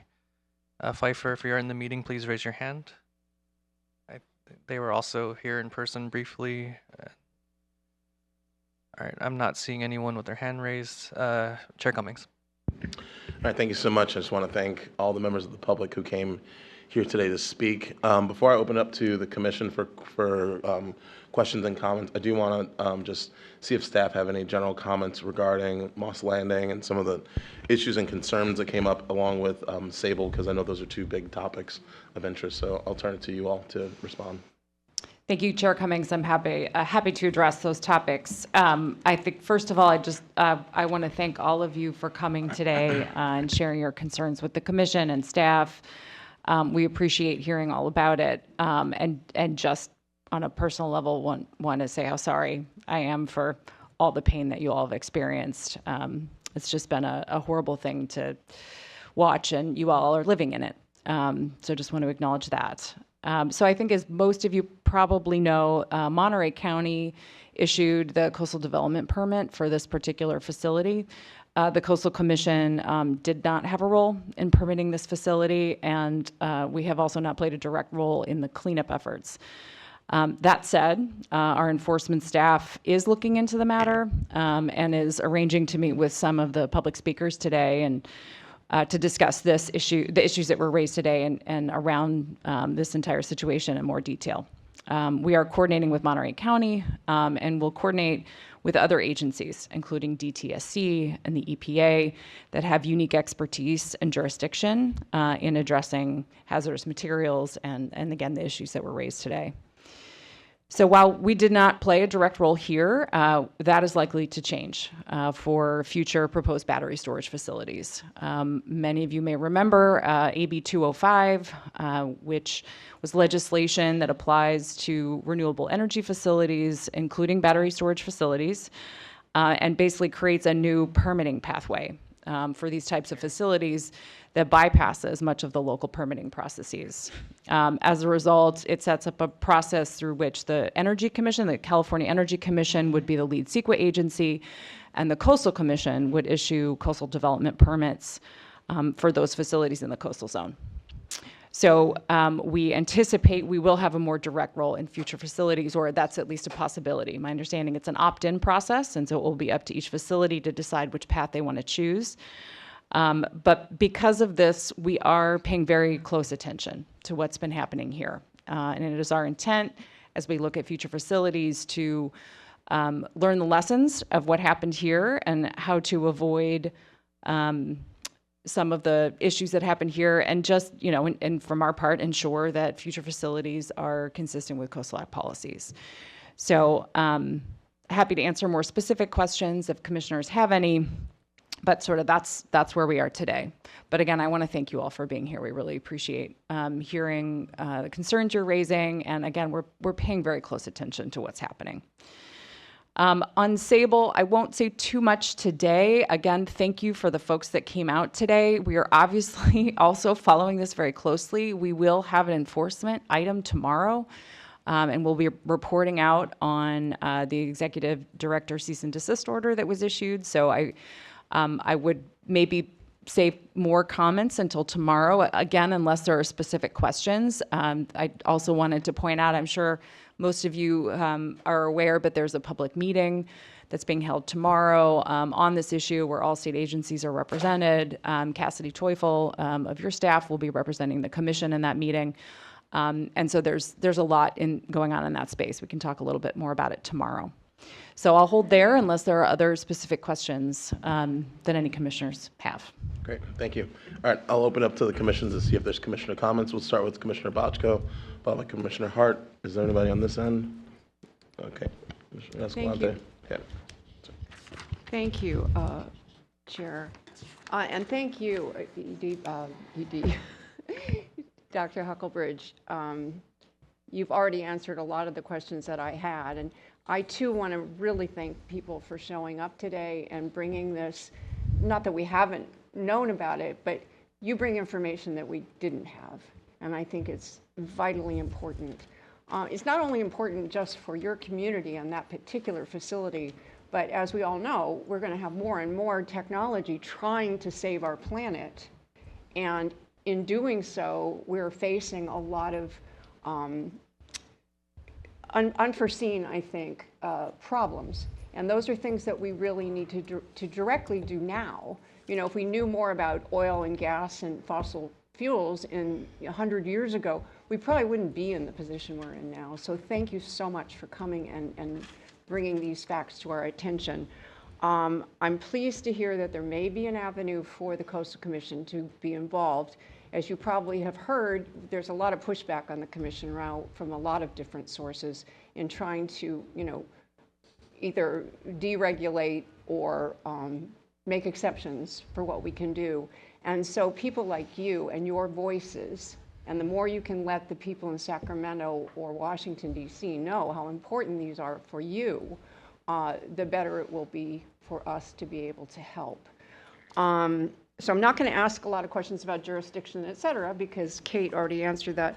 I also wanted to say there's a deep and very strong concern in Sacramento about the pipeline. A lot is being done, a lot of attention is being paid.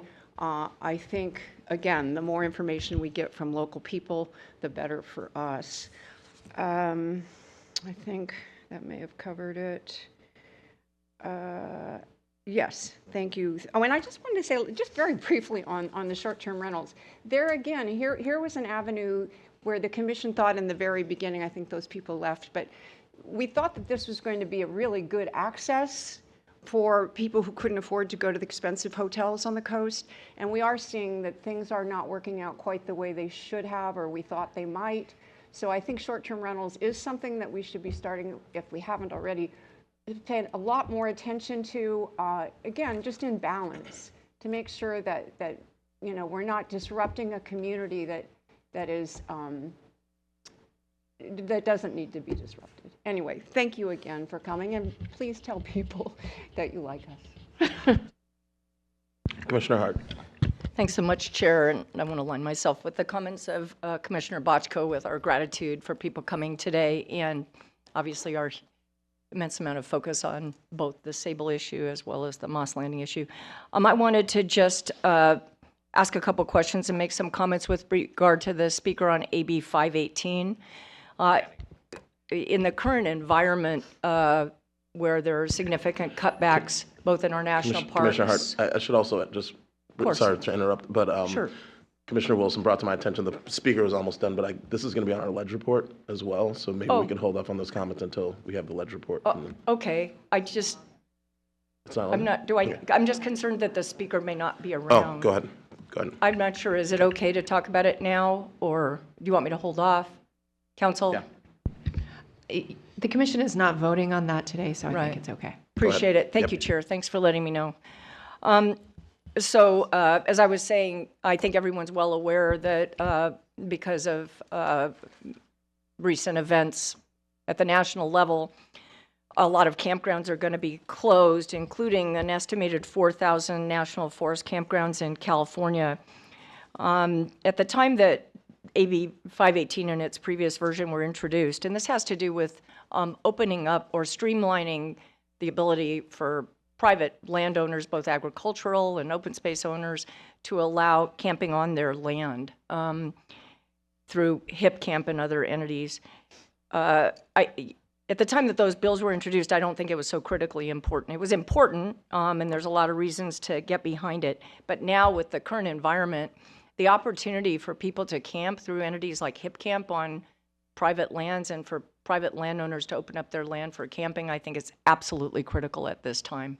Without that, more and more access, not just to the coast, which of course is our mission, but broadly in California, is going to be severely restricted.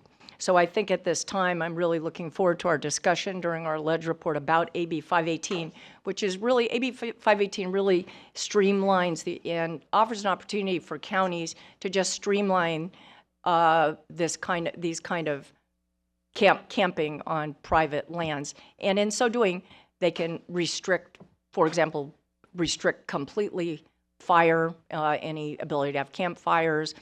But I feel so strongly that this is really critical at this time. And so I really appreciated the comments that were made by our speaker today.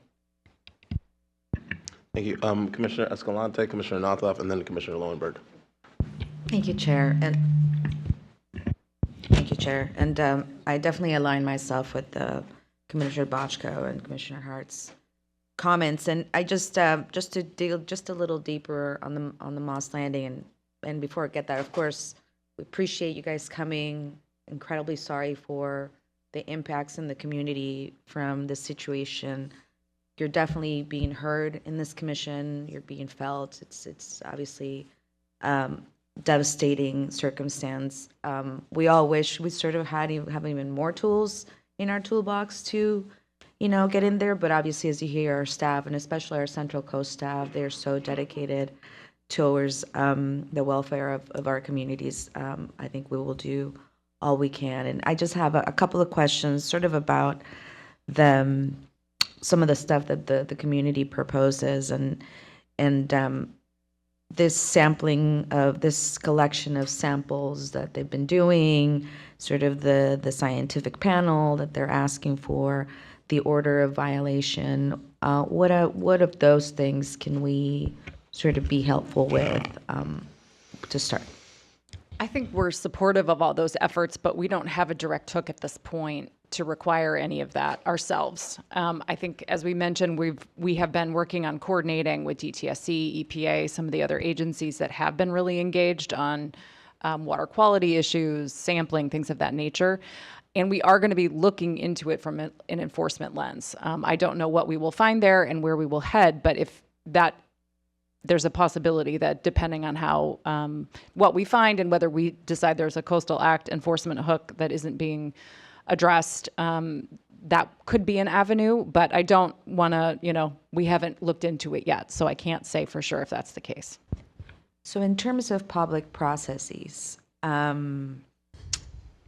where can we sort of channel some of this energy? I mean, the fact that you guys organize, so robustly, and I think this is sort of going to be our near-term future. We're going to have to organize on the ground our communities and just keep growing, build up sort of community formations that are going to tackle these important problems. So what other agencies that have public processes can we sort of encourage folks to participate in who may have more authority over some of this stuff? I think we would probably direct folks at this point to Monterey County. They issued the coastal development permit for this particular facility. My understanding is they're considering some emergency permit actions on cleanup items, and that likely would be some follow-up on that as well. So at this point, that's probably the best public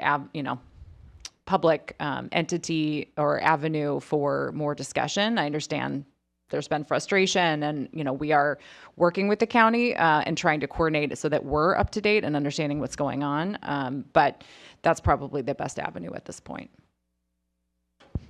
Thank you. And I think, power in numbers. So I encourage you guys to stay engaged. And also, the legislators here, I mean, I think that they can put some pressure on some of the state agencies, that do have more in this. I guess this would be Senator Laird and your assembly members. And, the speaker is kind of right here nearby. His district is nearby. I think Speaker Robert Rivas is one person that I think should hear from this community as well, to see how everybody can collectively address this, and also how this is going to feed and inform us into moving forward with this other projects that are coming down the pipeline. So just stay engaged and don't be discouraged. Obviously, it's not an immediate, there's not going to be immediate wins in such a big battle that's lasted for so long. This thing has been there for a long time.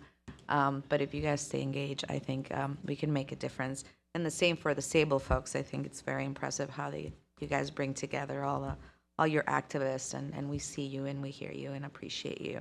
On the Mendocino Railway question, I think Peter had some interesting requests to the commission. Do you have anything to answer? And that's it for me today.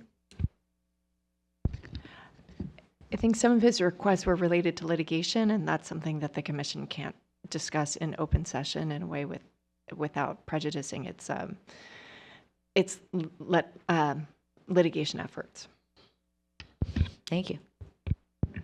Okay, Commissioner Nothoff, Commissioner Lowenberg, and then Commissioner Wilson. Yeah, I too want to thank the public for being here and to do all you can to make sure that this doesn't happen again. The cost of our dependence on fossil fuels is well documented, and as we've heard today, the conflict between moving away from fossil fuels, we need to move away from fossil fuels, and it's a big job, and it requires moving towards clean energy and clean energy storage and the technologies. And the key is to move forward as safely and as deliberately as possible, but to continue to move forward. So as we grapple with these new technologies and the need to move away from fossil fuels as a society, we do need to bring all the tools that we have with the different statutes of our authority. And I appreciate hearing from the community with suggestions on how do we move forward safely. Thank you. Thank you. Commissioner Lowenberg, then Commissioner Wilson. Are there any other commissioners who'd like to make comments? Okay, so after Commissioner Wilson, I'll make a few comments and then we can proceed with the meeting. So I just want to also echo the thank you for everybody bringing all this to our attention. But I also want to encourage all of you to please get in touch with either your assembly people, your state senators, your federal Congress people, and tell them that we actually do a good job, because we are under complete assault. I don't know if any of you saw that the federal government now may withhold all rebuild money for LA based on our being completely defunded. So, and I don't think they're kidding.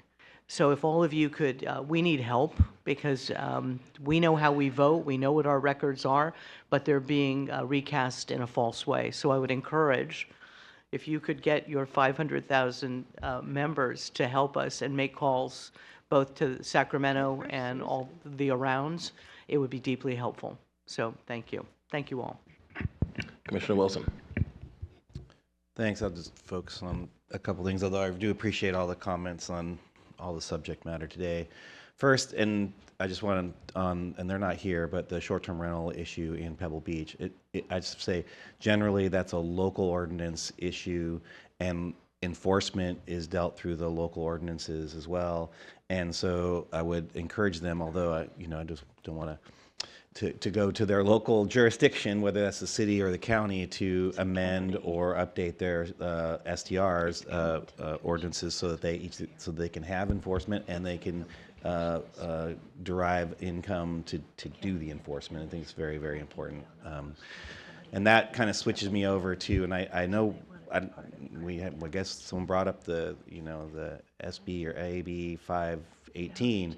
I have some concerns about that particular bill myself. I do appreciate the need for expanded camping in California for sure. I'm an avid camper myself, but I have concerns about the bill from a perspective of there's not really any protections about allowing these facilities in high fire zones or especially in rural areas in zones that don't even have fire districts. There's no provisions for on-site host requirements. It says you just make a phone call to wherever, who knows where that might be. I'm also very concerned about the commercialization and fragmentation of both our ag lands and our resource lands. Again, I think some accommodation for camping on some of our farms is okay, but in this context, a 10-acre farm could have 9 campsites spread across it, and that commodification would mean that probably that you wouldn't have farming on there anymore, and you could have then use conflicts that neighboring farmers might not be appreciative of. So there's a host of issues associated with this sort of Airbnbization of our resource lands, and I do still really appreciate and support our small farmers and their efforts to do farm stays and those sorts of things. I think that's really important, but I just I'm concerned that this particular effort doesn't quite get there. And I would say that where In short-term rentals, we're hearing about the impacts to neighbors. Well, in this case, the neighbors are wildlife. The impacts the neighbors are farmers. The neighbors are a wholly different thing. And again, enforcement, as we see with STRs, is already hard enough in our sort of more urban landscapes. Enforcement of these provisions in our more rural landscapes can be something that we should have some real concerns about. That's my thing on, and I'm not going to talk about it when it gets to the ledge report. I just did it just now. Thanks. All right. Well, first, I just want to thank everybody for being here today and for showing up and for making their comments. I'll start with short-term rentals. I'll make my way down through the list to some of the issues that we're hearing around energy. But I do want to just update the board that yesterday Santa Cruz County unanimously approved moving forward with capping short-term rentals. And most of it's outside of the coastal zone, but we are also going to have a provision in there where if short-term rental permits aren't being used, then we're going to start reducing those by 10 permits per year in each of our designated areas, just because of the fact that we've seen so many significant impacts on neighborhoods as it relates to short-term rentals kind of completely taking over neighborhoods or surrounding individual homes and the impacts they have on the community. And a big part of this also is that what was interesting is that prior to our actions yesterday, there was a cap on hosted rentals, but we didn't have a cap on unhosted rentals kind of in the non-coastal zone part of the county, which was odd. So we put a cap on our non-hosted, which more or less reflects the number of permits that are currently in use and the applications that are in the system. And so that hopefully eventually will eventually make its way to the Coastal Commission. But I think that for folks out there who want to see, I think to Commissioner Wilson's point, some action taken to reduce the impacts and mitigate the impacts, it really happens at the local level. So we just encourage you all to reach out to your city council members, your board of supervisors, because those are the folks who are the ones who can really take action to helping to reduce the impacts of non-hosted short-term rentals in our communities and in our housing market. Because these houses were built for people to live in, not to be used as commercial property, and we need to keep it that way. I'm going to save my AB 518 comments for the ledge report, but I do want to just express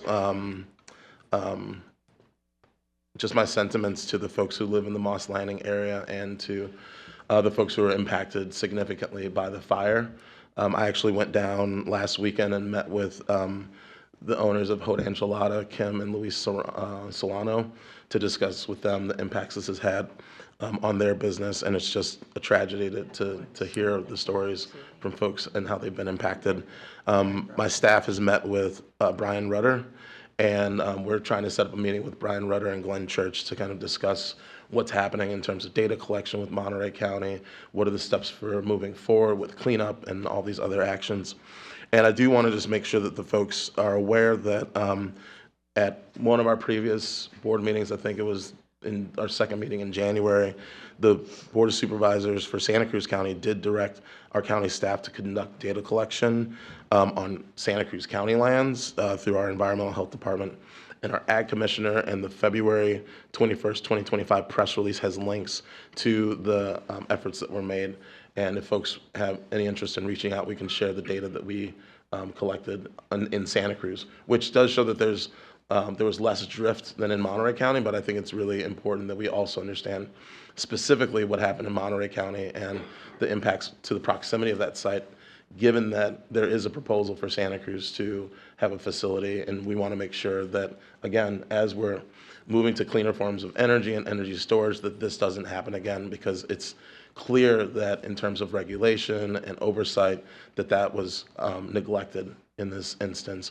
And, as we hear from the folks who want us to stop offshore oil drilling, which I think we really need to push, we need to fight that to the extent that we can. If we're going to move away from that and move into clean energy, we have to make sure that it's safe and that it's not going to negatively impact our communities. And so I appreciate all the outreach that that your group has done, the Never Again Moss Landing group. Look forward to continuing to be in communication with you all to understand how you all have been impacted, and so that as we move forward, we can help better inform the regulatory environment that's going to have oversight over these types of facilities. So with that, I'll end my comments, and I think we should take a quick break, and then we'll come back with the chair report, and then we'll move on to the executive director's report. And so let's come back at, it's 10:47. Let's come back at 11 a.m.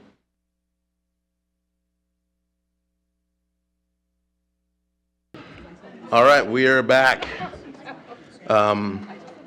Next item on our agenda is the chair report. And so just briefly to update the commission, Commissioner Wilson and I recently, well, actually I'll start over. As part of some of my objectives this year as chair, one of them in particular that I've highlighted is the need to have more educational opportunities for local government and for state elected officials so that people can really have a better understanding about the Coastal Commission and what we do. Commissioner Wilson and I met with the president of CSAC and their staff regarding educational opportunities. They are very open to collaboration between the Coastal Commission and CSAC staff to create, and we'll have to work out what it looks like, but opportunities for members of CSAC to learn more about the Coastal Commission and get kind of a Commission 101. And so we're going to have staff follow up with CSAC staff to explore opportunities. I also have a meeting set up with the president of the League of California Cities to have a similar discussion. And when I met with Speaker Rivas back in January, he had expressed interest along with other assembly members to having us have something similar for assembly members. And so I've followed up with his staff, and hopefully we'll get an opportunity to explore what that can look like for the commission. Also, 2 weekends ago, I had an opportunity to speak at Surf Riders as a keynote for the Surf Riders Symposium and for their youth leadership conference, where again was educating folks about the Coastal Commission, the history, our role, and how people can be involved, just so that people have a better understanding about the Coastal Commission and and our decision-making authority and the decision-making authority of local jurisdictions. So really taking an opportunity to try to educate folks in the community so they better understand the Coastal Commission, and they can, so that when the misinformation is getting spread, they have a better understanding of what we actually do. That concludes my chair update. And so with that, we'll move on to statewide and item number 6, which is our executive director's 6A, which is our executive director report. So I'll turn it over to our director, Kate Huckelbridge. Thank you, Mr. Chair. Good morning, commissioners. My published executive director report can be found on the commission's website, but I do want to spend a few minutes walking through several of the items. Billy, I'm wondering if you could pull up my PowerPoint presentation for this item. Pardon me? Pretty please. So I'll kind of launch in. First up, as I had mentioned last month, and actually last year as well, the Commission is launching a public engagement process for 2026, for its 2026-2030 strategic plan update. Next slide, please. So we are holding a series of virtual listening sessions on Zoom next week that will include opportunities for English speakers, Spanish speakers, tribal representatives, and local governments to give input on what the new strategic plan for the Commission should include. So dates and times for these sessions are on the slide. It does require registration through Zoom. The link for that registration can be found at our website at www.coastal.ca.gov/strategic plan. The link is here on the slide. It's also in my written report, and you can, if you did a quick search on our website, you could find it. Next slide, please. We are very interested in your feedback, and there are multiple ways which members of the public, local governments, et cetera, can provide that feedback. And one of those is using the QR code that you see here. You can email us at the email address here on the slide. And we will also be doing public hearings as we present a draft strategic plan for you all to consider in the future. So multiple opportunities for input for the Commission, for members of the public, but want to please encourage folks to engage with us. Next slide, please. So the next item I wanted to talk about was to let the commission and the public know about a new report that staff has just completed. So as you all know, the Coastal Commission publishes an annual year in review report, which highlights emerging trends, significant accomplishments, and major milestones. In addition to this report, we've launched a new effort this year to track and share important data points related to the Commission's regulatory process and with the public. So I'd like to walk through a couple of these findings, and you can find the report posted both at a link at my ED report that's published and on our website as well. Next slide, please. So this slide shows the number of regulatory and planning items each of our districts completed last year. Statewide, the Commission approved a total of 394 CDPs, 46 emergency permits, 65 LCP amendments, and heard 45 appeals for a total of 549 actions in 2024. You can see some of the regional differences and challenges reflected in each of the district's workload as shown on the slide. For example, the Central Coast issued more emergency permits than any other district last year, due largely to the powerful storm surges and associated flooding and erosion experienced on the Central Coast in the first months of 2024. As in past years, the Long Beach office has the largest permitting workload. And this is due in large part to the large number of localities without a certified LCP in this jurisdiction. Next slide, please. This graph demonstrates that throughout the year, local governments issue the vast majority of CDPs in the coastal zone. Out of 1,873 CDPs issued in 2024, local governments issued nearly 80% of those permits compared to the Commission's 20. So it just gives you a little perspective on here about how coastal development is reviewed in the coastal zone. Next slide, please. One issue that Commission staff has really been working on is bringing down our processing times for CDPs and for LCPs. This effort was started by my predecessor, Jack Ainsworth, and as you can see from the graph showing this graph showing CDP processing times, we made considerable progress in 2018 and 2019, but then got somewhat derailed in 2020 by the COVID-19 pandemic. Since then, we have worked to get our processing times back down, demonstrated by a steady decrease to 2024, with some of the lowest numbers for submittal to filed is complete, and numbers similar to what we had before on the time frame for bringing a complete application to hearing. Next slide, please. LCP processing times show a similar decline post-COVID, with our 2024 number back in the pre-pandemic range. And I would like to take a moment to recognize all of the hard work that coastal staff has put into bringing our average processing times down. This was not easy to do, and I appreciate all of the efforts that staff has made to keep things moving through our process as quickly as possible, both on the LCP front and on the CDP front. Next slide, please. The last slide I want to show you demonstrates the Commission's appeal workload. The main point I want to make here is that only a very small fraction of the local government issued CDPs are appealed to the Commission. We may hear a lot about them and they can be controversial, but it represents a very small fraction of the actual CDPs issued in any given year.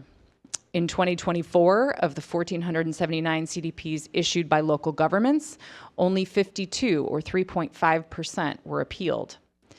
To dive into that number further, for almost 60% of those appeals, the Commission found no substantial issue.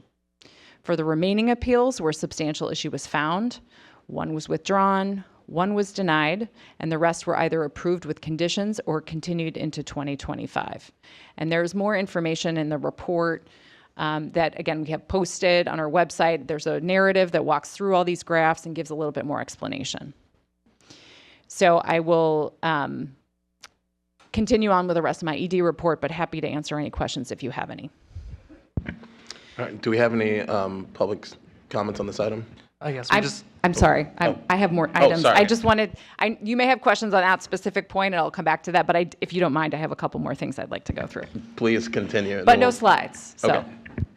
So on January 29th, 2025, Commission Ecologist Jonna Engel and Kaylee Griffith and Commission Enforcement Officer Cameron Lee attended the 21st Annual Winter Meeting of the Beach Ecology Coalition in Santa Barbara. That's the BEC for short. The BEC seeks to balance natural resource protection and recreational use, and to that end has developed and identified best practices for beach management, such as grunion grooming protocols that combine conservation and restoration of natural resources with human recreational opportunities on sandy beaches in California. The winter meeting included a number of research and informational presentations on beach resilience, as well as a site visit to the commission-permitted Andre Clark Bird Refuge Restoration Project. On February 11th, statewide transportation team staff presented at a Broadband for All permitting roundtable hosted by the California Department of Technology and the Governor's Office of Business and Economic Development. Staff presented on permitting the state's expanded broadband network in the coastal zone and the Commission's efforts to support and expedite such work, touching on a variety of coastal permitting best practices, coastal permitting guidelines, as well as highlighting success stories in implementing broadband in the coastal zone. And I bring up this example especially because I think it provides a good model for how we might consider other important efforts that the state pushes forward in the future. On the environmental justice front, our staff has been working with the City of San Diego since last spring to adjust the city's permitting processes to better meet the needs of nonprofits and tribes seeking to implement programs designed to improve access to the coast. As of January 1st, Assembly Bill 2939 by Assemblymember Rendon now allows nonprofit and tribal groups of less than 30 people to access local public parks and beaches under the same rules that apply to the general public. This month, our staff reached out to the City of San Diego to clarify that compliance with this new law would satisfy the Commission's previous concerns about equitable public access and coastal resource protection. Hopefully, this will resolve any lingering questions for nonprofit surfing groups and other NGOs planning to organize outdoor access and education programming in time for summer beach weather. The Commission will continue to engage with local jurisdictions as needed regarding implementation of this new law in the coastal zone. Next up, last week I signed an MOU with the California Volunteers Fund Core to Careers, or the C2C program, for the Coastal Commission to become a host partner for the purpose of posting Commission job openings to Climate Corps and AmeriCorps alumni who have demonstrated interest in public service careers. C2C provides host partners with access to a diverse, qualified workforce, which helps to demystify the state's hiring process by providing support for potential applicants using innovative tools such as interactive software, job boards, and career fairs. We are excited about this new partnership as a way to connect with a broad array of new potential applicants for Coastal Commission positions. Finally, I have 2 items for public education. First, this year, the Boating Clean and Green program is celebrating the 25th anniversary of this program. Congrats to them. Program staff and partners set up 13 statewide dock walker, virtual, and in-person trainings and refresher classes for 2025. Trainings are free and run from March 1st through the end of June, and pre-registration is required. You can visit the Dock Walker webpage to view training schedule, locations, and signups. Anyone from 15 to 100 years young and interested in water quality and sharing clean boating information is welcome and are able to become a dock walker.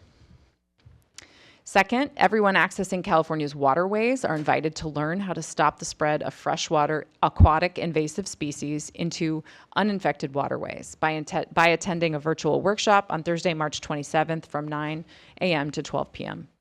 This free virtual workshop will help the public learn how they can recognize freshwater invasive species in their region and how to take action to prevent them from spreading. Advanced registration is required, and you can see my published report for registration link. So with that, Mr. Chair, that does conclude my Executive Director report, and now I'm happy to answer any questions. Thank you. I just want to note that I think the doors are locked, so if somebody could please open and prop up one of the doors. Thank you. Okay, great. I just noticed somebody was trying to get in and they weren't able to enter, so, okay, thank you. Okay, with that, are there any speakers signed up to speak on this item? Oh, yes, we just had one, Steve Ray.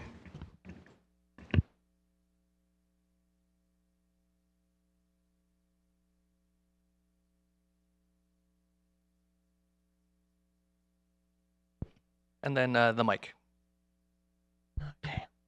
Well, Mr. Chair, Commissioners, and the staff, Steve Ray again. I haven't changed my name since I last talked.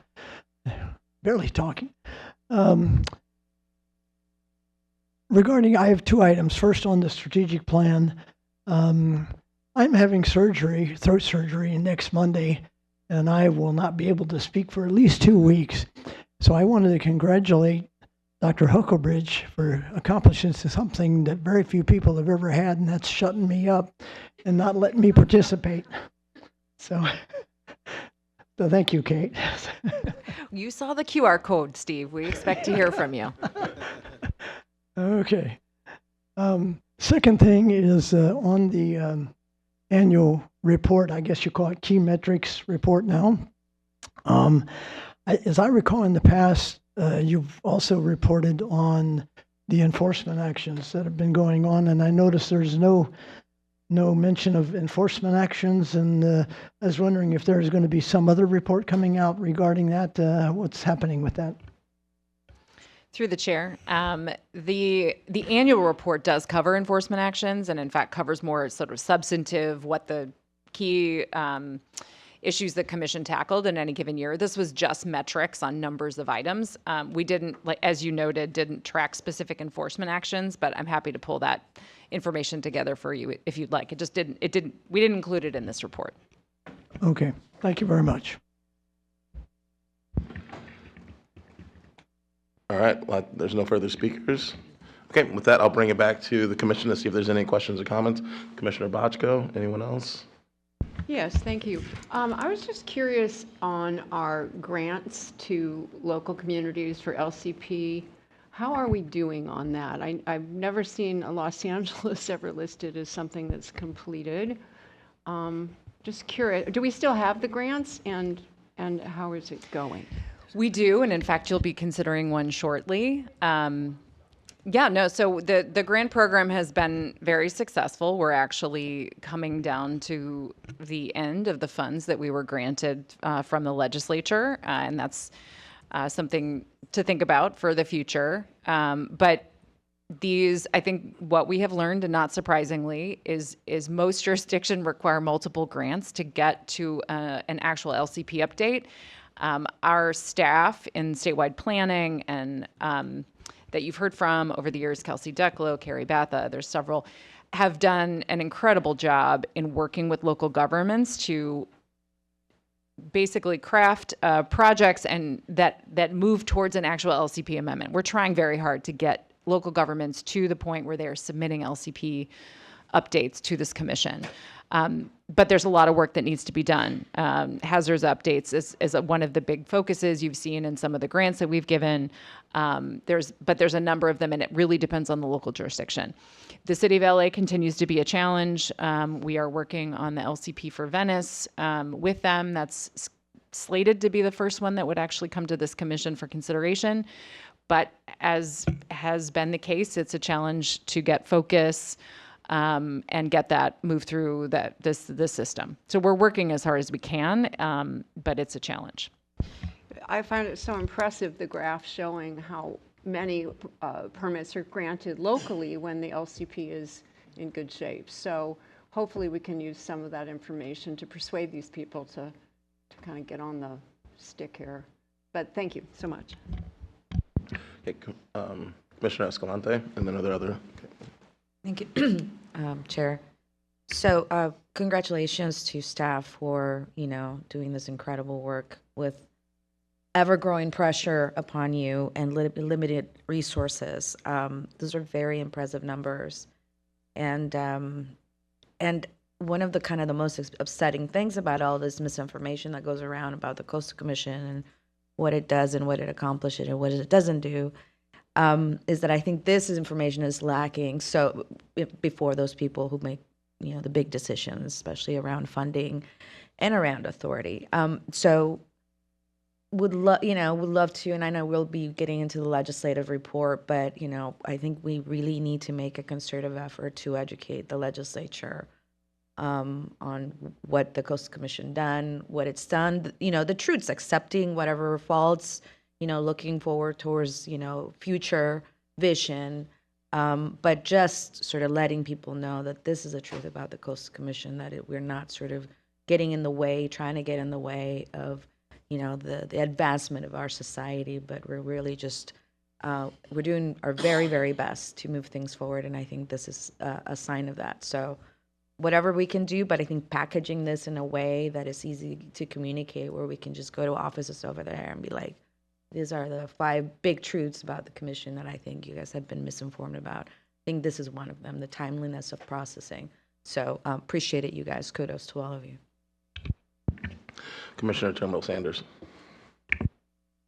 Thank you. Just building on Commissioner Escalante's mention of getting kind of messaging, positive messaging and the good news and the good work that we're doing, particularly with that kind of resumption of processing back to pre-pandemic levels. But in looking at the visuals that were presented, I think they were great, but kind of maybe simplifying them and looking at better data visualization. So one that stood out in particular was the 1,479 local decisions, and then only 52 being appealed. And then I think Dr. Huckelbridge, you said only 60%, 60% of them were with a finding of no substantial issue.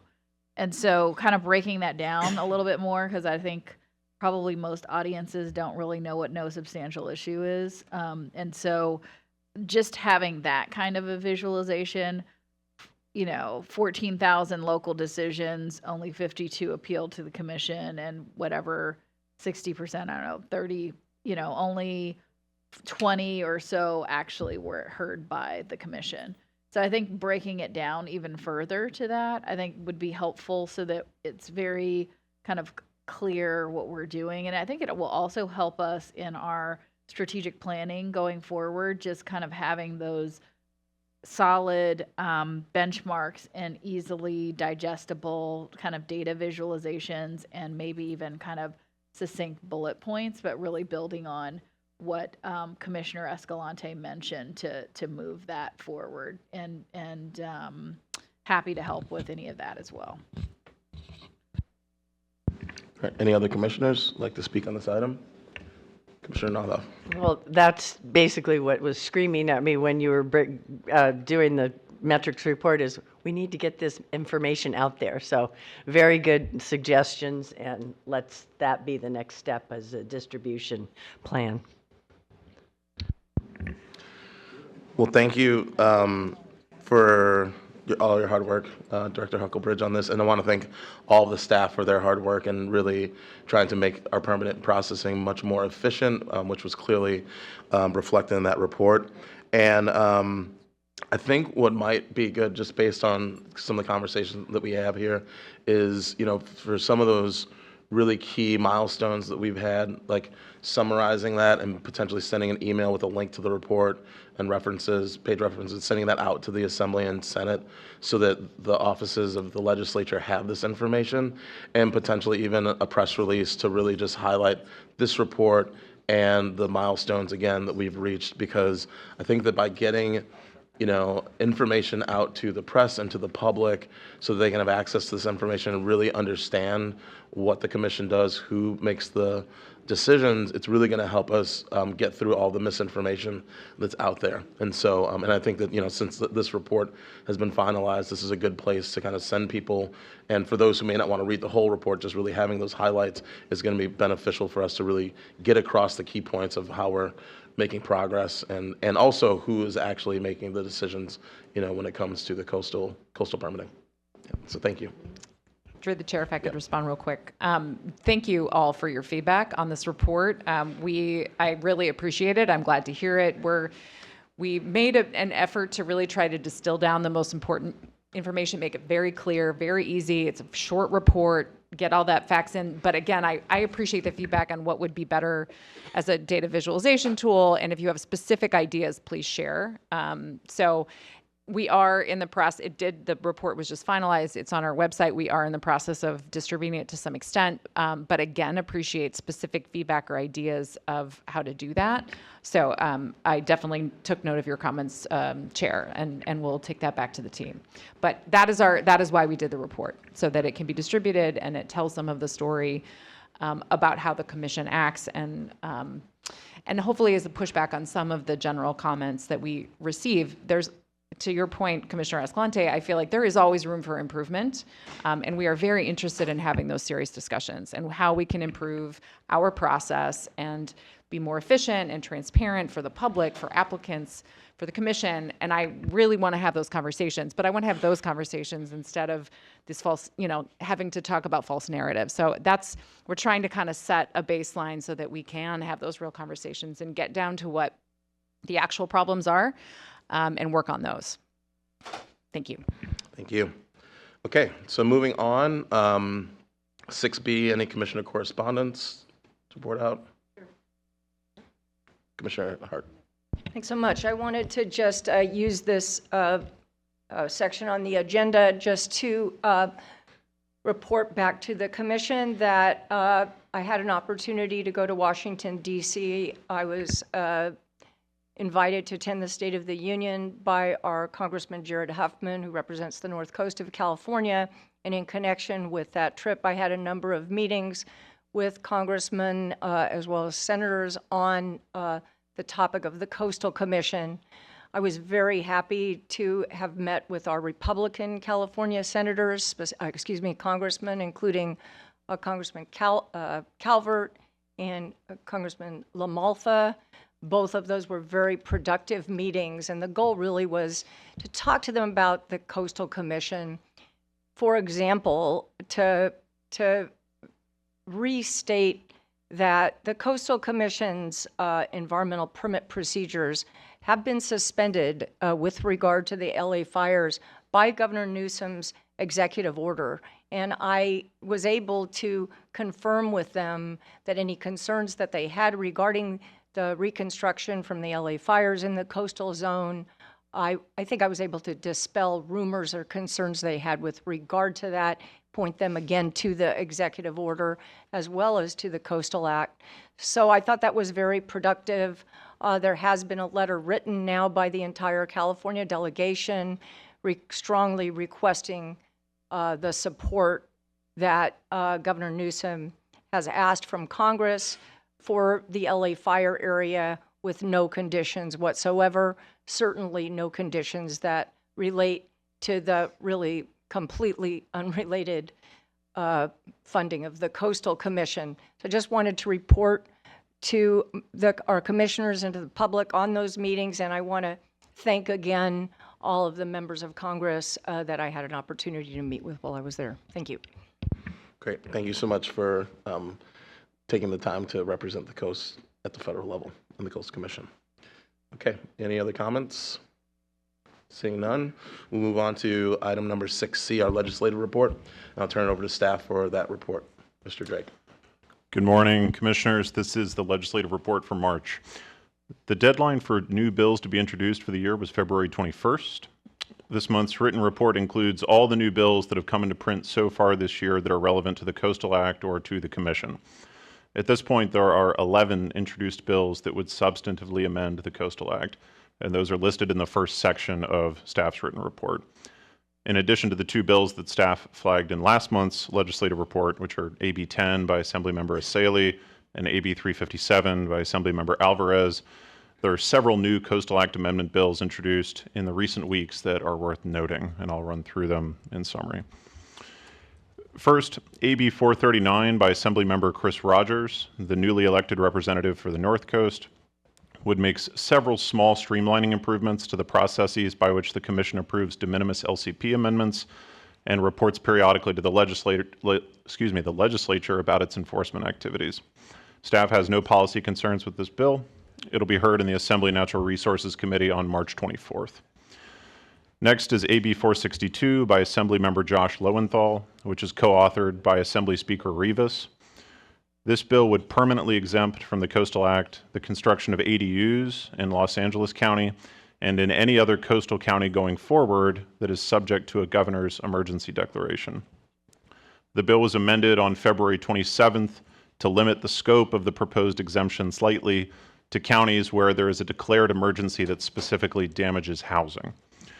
This bill contains an urgency clause, and it's part of a package of bills being advanced by the Speaker with the intention of speeding up housing construction, particularly in fire-damaged areas. This bill, along with 3 other urgency bills co-authored by the Speaker, were singly referred to the Assembly Housing Committee and were heard and passed this morning. Next is a pair of bills that would create Coastal Act exemptions for vegetation thinning and removal performed for fire preparedness. AB 623 by Assemblymember Dixon, a Republican representative from the Orange County coast, would exempt vegetation treatment within 100 feet of a structure. On the Senate side, SB 375 by Senator Shannon Grove from Bakersfield would exempt vegetation treatment in areas designated as moderate, high, or very high fire hazard severity zones. Both bills would also create related exemptions in CEQA and the California Endangered Species Act. These bills have not yet been referred to a policy committee. Shifting gears, AB 996 by Santa Cruz Assemblymember Gail Pellerin would establish the California Coastal Planning Fund. And I should note, this language isn't reflected in staff's written report as it just came into print yesterday. The Coastal Planning Fund, which would be created by the bill, would be dedicated to supporting the work of the Commission, BCDC, and local governments to do local coastal planning with a particular emphasis on sea level rise planning. In the bill's current form, the fund would not have a dedicated source, but would be able to accept voluntary contributions from the federal government, local or state entities, private corporations, and nonprofit organizations. Based on preliminary conversations with the author's office, we understand that Assemblymember Pellerin is looking to help facilitate the ongoing workload, both at the Commission and locally, of regularly amending LCPs to keep them up to date, with a particular eye toward helping local governments fulfill their obligations under SB 272 to develop LCP policies for sea level rise adaptation by 2035. That bill is in the Assembly Natural Resources Committee. Next, AB 1448 by Central Coast Assemblymember Greg Hart would amend the Coastal Act to make clear that any action to restart an oil and gas pipeline that has been idle for 3 or more years constitutes development requiring a coastal development permit. The bill would also tighten the requirements that must be met for the State Lands Commission or a local trustee agency to approve new leases for oil and gas extraction in state waters. That bill has not yet been referred to a committee. SB 677 by Senator Scott Wiener would primarily amend planning and zoning law to adjust the geographic and affordability requirements for ministerial approval of duplexes and lot splits under SB 9 and for construction of multifamily housing projects under SB 35 and SB 423. Relevant to the Coastal Act, the bill would revise the Coastal Act Savings Clause in SB 9 to clarify that qualifying duplexes and lot splits in the coastal zone can use the streamlining provisions of that statute, but must also obtain a coastal development permit and avoid any significant adverse impacts to coastal resources or public coastal access. The bill would also amend the Coastal Act to direct local governments to add language to their LCPs, harmonizing the policies of the LCP with the provisions of SB 9, and would provide a pathway for the Commission to approve those amendments administratively as de minimis amendments. Staff does not have policy concerns with the Coastal Act language in the bill. That bill is currently in the Senate Housing Committee. One last Coastal Act bill worth noting at this time is SB 741 by Senator Catherine Blakespear from Northern San Diego County. This bill would broaden the emergency permit provisions of the Coastal Act to include any work undertaken pursuant to a declaration of emergency by a local government or a special district. Current law limits the issuance of emergency permits to the work that is necessary to protect life and property from a sudden, unexpected occurrence. This bill is concerning because it would potentially allow local governments or special districts, such as regional transportation agencies, to avoid the regular CDP planning and permitting process by declaring a state of emergency for any number of priority issues and then undertaking immediate actions that may not meet Coastal Act standards. This bill has not yet been referred to a policy committee, and staff is in conversation with the author's office. There are also several bills that, while not amending the Coastal Act, would affect implementation of the Act. For the sake of time, I'll highlight just a few of them, and the rest are listed in staff's report. AB 507 by Assemblymember Matt Haney from Eastern San Francisco would deem adaptive reuse projects as a use by right and would establish a process for streamlined ministerial approval of adaptive reuse projects that meet certain requirements, including that the structure being reused is less than 50 years old, that half of the square footage be devoted to housing, and that a certain percentage of that housing be deed restricted affordable. The bill would also allow adaptive reuse projects to include development of undeveloped parts of the parcel or a neighboring parcel. This portion of the bill would not apply in certain areas of the state, including the following portions of the coastal zone: within 100 feet of a wetland, within 300 feet of a bluff edge, within areas not subject to a certified LCP or LUP, in areas vulnerable to 5 feet of sea level rise, and on prime agricultural lands. This bill has been referred to the Assembly Housing Committee. I want to take a moment to touch on AB 518, the low impact camping bill, in light of this morning's public comment. The bill is being carried by San Diego area Assemblymember Chris Ward. It is a modified reintroduction of SB 620 from last year, which was carried by Pro Tem McGuire and did not pass the Assembly. The bill would create a framework for local governments to develop, adopt, and be in the position of enforcing ordinances providing for camping on private lands. Staff are currently reviewing the bill. One point of focus will be the relationship between the local low-impact camping ordinances envisioned by the bill and local coastal programs, since the LCP is the vehicle through which a local government and the Commission would potentially evaluate the interplay between a low-impact camping ordinance and policies promoting public access and protecting relevant resources like sensitive habitat, agriculture, and water quality. Staff will be reaching out to Mr. Ward's office to gain further insight into his vision for the bill. Lastly, AB 35 by Assemblymember Alvarez would create an alternative environmental review and permitting process for hydrogen pipeline projects. The bill would require any agency responsible for processing a discretionary permit for a hydrogen pipeline project to follow the expedited process contained in the bill rather than the agency's normal statutory process. So in the coastal zone, the Commission and local governments would be required to review hydrogen pipeline projects through this bill's provisions rather than through the Coastal Act or the LCP, creating a de facto Coastal Act exemption. That bill has been referred to the Assembly Natural Resources Committee. Looking ahead to the next month, there are still several hundred new bills that are spot bills, meaning they currently contain just placeholder language. The deadline for legislators to amend those spot bills into something substantive was last week in the Assembly, and in the Senate, it's March 26th. So staff will be reviewing amended spots as they come into print over the coming weeks, and anything relevant to the Commission will be added to next month's legislative report. That concludes the legislative report, and I'm happy to answer any questions. All right, thank you very much. Are there any members of the public signed up to speak on this item? No speakers for this item. Okay, I'll bring it back to the Commission to see if there's any comments on the legislative report. Okay, Commissioner Escalante. I'm going to take a deep breath first, since you ended on quite an interesting one. And, you know, for the members of the public, this is the kind of thing, as we're developing new infrastructure that oftentimes is much needed, right? I mean, we're going to need, this is a type of, it could be questioned that, it's full clean energy. It depends what kind of green hydrogen this is, and that's where it gets very complicated. But it is the kind of technology that could pose significant threats and impacts to life, safety, and of course the environment if it's not done correctly.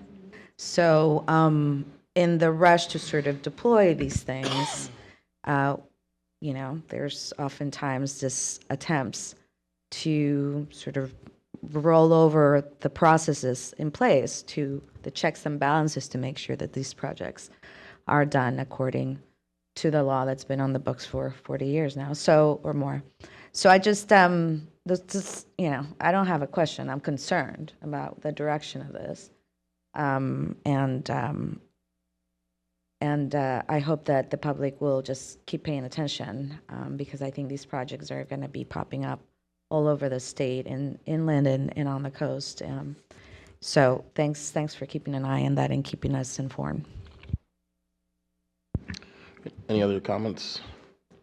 Seeing none, I just want to thank staff for their analysis of these bills, and for the bills that of concern to the Coastal Commission. My hope is that you all will be able to work with the authors, and hopefully the authors will be amenable to making necessary changes so that we can maintain the strength of the Coastal Act. And if they have concerns, we can figure out a pathway forward that doesn't require exemptions, because I do think that given some of the conversations we've had over at least the 2 years that I've been on the commission, oftentimes there is already a pathway that exists, but they may not be aware of that. And so I'm just hoping that we can try to work with our state legislatures to make sure that they're aware of the opportunities that currently are in the Coastal Act, so that we don't need to move forward with these types of exemptions.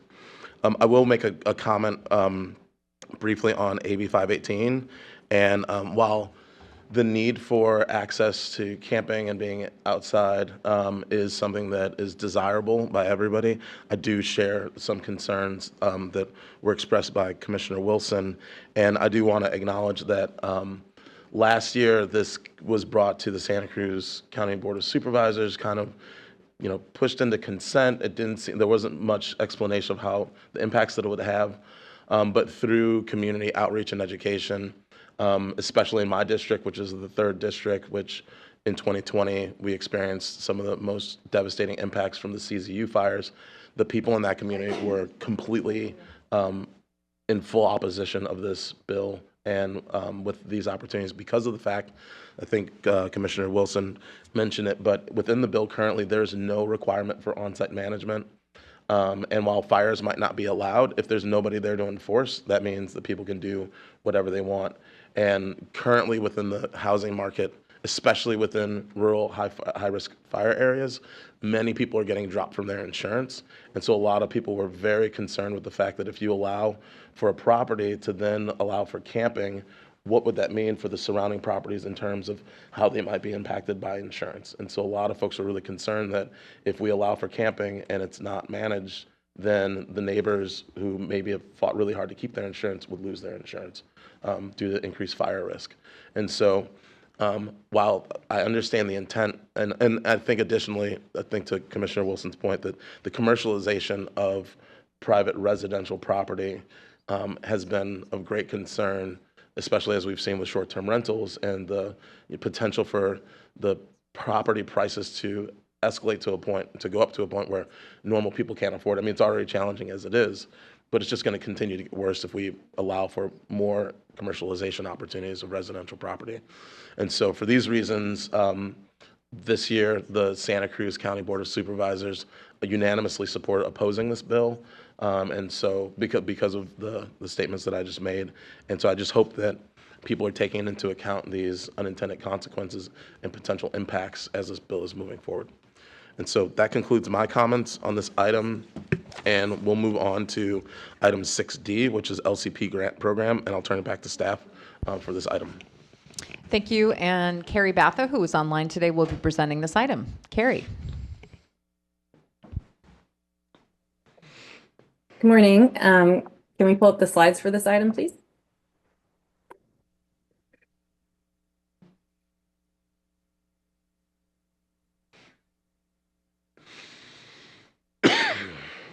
It's coming up. It's just lagging a bit. Okay. Thank you. I see it.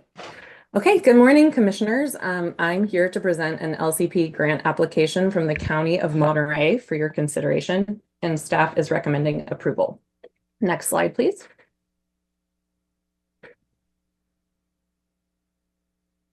Next slide. Thank you.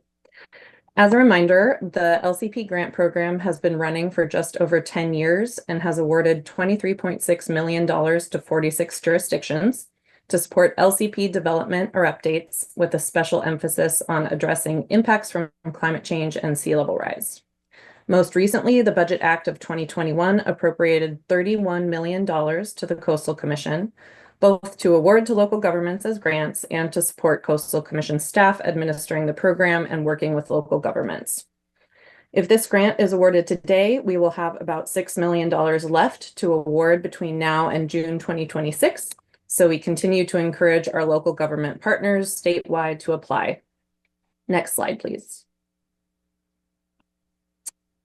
In October 2021, the Commission updated the priorities and evaluation criteria for the grant program to better reflect the current state of coastal resiliency planning and to ensure efficient use of funds. Eligible grantees include local governments responsible for developing and amending LCPs, and eligible projects are those that assess, plan for, and adapt to the impacts of climate change and sea level rise, and which contain an LCP planning component. The program prioritizes technical studies and outreach, environmental justice, adaptation planning at various scales, and work on LCPs. The Commission has also made a series of adjustments to the application process over time to streamline it and make it more accessible to local governments. Currently, all grant applications can be submitted and awarded on a rolling basis. The Executive Director can approve awards up to $500,000, while grants for more than $500,000 require approval from the Commission. To date, the Executive Director has approved 16 grants totaling $5.2 million. These grants are described in Section E of the staff report. The grant application before you today falls into the latter category of proposals over $500,000 that require Commission approval. Next slide, please. The County of Monterey is seeking $938,960 to update the Moss Landing Community Plan, which is included in the North County segment of its LCP. The first phase of the project would include a comprehensive update to the community plan and associated sections of the implementation plan, including baseline policies on sea level rise resiliency. Meanwhile, the county would conduct technical work to produce an updated sea level rise vulnerability assessment, as well as an adaptation feasibility and economic analysis. These reports would inform a shoreline and harbor adaptation plan and technical report, which would describe phased adaptation strategies to address sea level rise impacts to the Moss Landing community and harbor. This work would inform a second LCP amendment, which would incorporate more detailed adaptation policies into the LCP to build upon the Phase 1 LCP amendment. The proposed work would be complemented with public outreach, which the team would describe in a comprehensive outreach plan. It would include community members, environmental advocacy groups, affected government agencies, Native American tribes, and proactive engagement of disadvantaged and historically marginalized communities. And it would use the 2019 Coastal Commission Environmental Justice Policy for guidance. Next slide, please. Staff believe that the proposed project is consistent with the LCP Grant Program priorities and evaluation criteria adopted by the Commission. It would build upon past and ongoing work to develop detailed adaptation approaches to address anticipated sea level rise impacts in a way that considers local and statewide goals to ensure resilience of public access, coastal dependent and related assets, habitats, and other coastal resources. The proposed project also aligns with recommendations from the Commission and Local Government Working Group to approach LCP updates in a phased manner by, for example, building on general sea level rise policies with more detailed adaptation planning. There is also significant need for the work since the Moss Landing Community Plan was certified in 1988 and not significantly updated since. The county currently has momentum to complete this work, and this grant would provide the necessary support while ensuring the resultant LCP amendments appropriately consider sea level rise resiliency and adaptation. The project would also advance the planning efforts required by SB 272, with the county proposing to update its vulnerability assessment, complete adaptation plans, identify more detailed adaptation options, and complete an economic analysis. The project would also include robust public outreach and engagement to inform the planning work, including focused engagement with environmental justice communities. Next slide, please.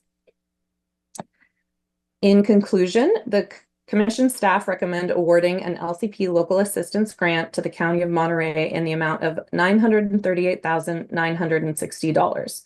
The motion and resolution are on page 3 of the staff report, and staff are recommending a yes vote. Commission and Monterey County staff are now available for questions. Thank you. Great, thank you so much for that presentation. Do we have any members of the public signed up to speak on this item? No, we have no speakers. We just have the one person from the Monterey County available for questions. Great. I'll bring it back to the commission. Commissioner Nothoff. I just want to say that a nice coincidence of timing that this is on the agenda today and that the community in Moss Landing is going to have an opportunity to update their plan to reflect current conditions. I'm happy to make the motion when it's appropriate. Sounds good. Are there any other questions or comments from the commission? Well, I'd just like to thank the staff and thank the County of Monterey for reaching out to apply for this funding. And it sounds like there's still some money out there. So really want to encourage other communities to apply for this funding that's available so they can update their LCPs. But just think it's a really good step forward in terms of aligning their LCPs with state law as it pertains to sea level rise and really trying to get their community prepared for the impacts of sea level rise as well. And so with that, I'll turn back to Commissioner Nothoff for the motion on this item. Okay, and definitely encourage the county to engage the community as fully as possible. With that, I move that the commission award LCP local assistance grant funding of $938,960 to the County of Monterey and authorize the executive director or their designee to enter into a grant agreement with the grantee for allocation of these funds and to make any amendments thereto subject to the requirements and conditions set forth in the staff recommendation. And I urge a yes vote. Second. Okay, so we have a motion by Commissioner Nothoff, second by Commissioner Lowenberg. Any further questions or comments? Seeing none, I'll turn it to Ms. Miller for a roll call vote on this item. Commissioner Bochco? Yes. Bochco, yes. Commissioner Escalante? Yes. Escalante, yes. Commissioner Hart? Yes. Hart, yes. Commissioner Harmon? Yes. Harmon, yes. Commissioner Kelly? Yes. Kelly, yes. Commissioner Lowenberg? Yes. Lowenberg, yes. Commissioner Nuttall? Aye. Nuttall, yes. Commissioner Turnbull Sanders? Yes. Turnbull Sanders, yes. Commissioner Uranga? Aye. Uranga, yes. Commissioner Wilson? Yes. Wilson, yes. Chair Cummings? Aye. Cummings, yes. The vote is unanimous. Thank you very much, and congratulations to Monterey County for receiving those funds. Okay, so that moves us on to, we're going to try to get through items number 7 and 8, and then we'll take a break for lunch. And I just want to ask, is lunch here, or are we going to go off-site? I think lunch is going to be arriving at 12:30. Oh. So we may want to get through a few other items as well. Sounds good. Okay, so with that, let's move on to item number 7, consent calendar. I'll take it back to staff for any presentation on that item. Sure, there's nothing on the regular consent calendar, so we'll take it down to item 8. These are the items that were moved to consent. As described earlier, there were 4 items. Item number 10A, this is the hearing deadline time extension for San Mateo County's LCP amendment associated with renumbering their implementation plan. Item number 11A, this is the Munro CDP application for residential improvements in the Seadrift area of Stinson Beach in Marin County. Item number 13A, this is the fire prevention notice of impending development at Ventana in Big Sur. We did receive several comments in objection on this one, but these issues we feel are addressed in the staff report. We also addressed them again in the addendum that was distributed yesterday, as well as we added the Salinan tribe of Monterey, San Luis Obispo to the list of tribes to be invited to participate, including via monitoring. So we feel that that's all addressed. And then finally, item 15D, this is the City of Santa Cruz's Beach Management Plan CDP application. So in each of these cases, the applicants are in agreement with the staff recommendations. We've addressed any known objections, and we're not aware of any other objections or controversy regarding these items. Thus, we recommend the commission approve them through the consent calendar. And I'm available for questions. Thank you so much. Are there any members of the public signed up to speak to us on any of these items? Yes, we have a couple speakers. I'll also note that we have, for items 11A and 13A, 2 people available for questions. And then for item 15D, we have 2 city representatives available for questions. And then our 2 speakers are also for 15D. And those are Susan Jordan and then Bella Bonner. So Susan Jordan, who I'm not seeing. Oh, it's right there. Was 15, wait, question, 15B is on consent? 15D. 15D. Oh, 15D, okay, thank you.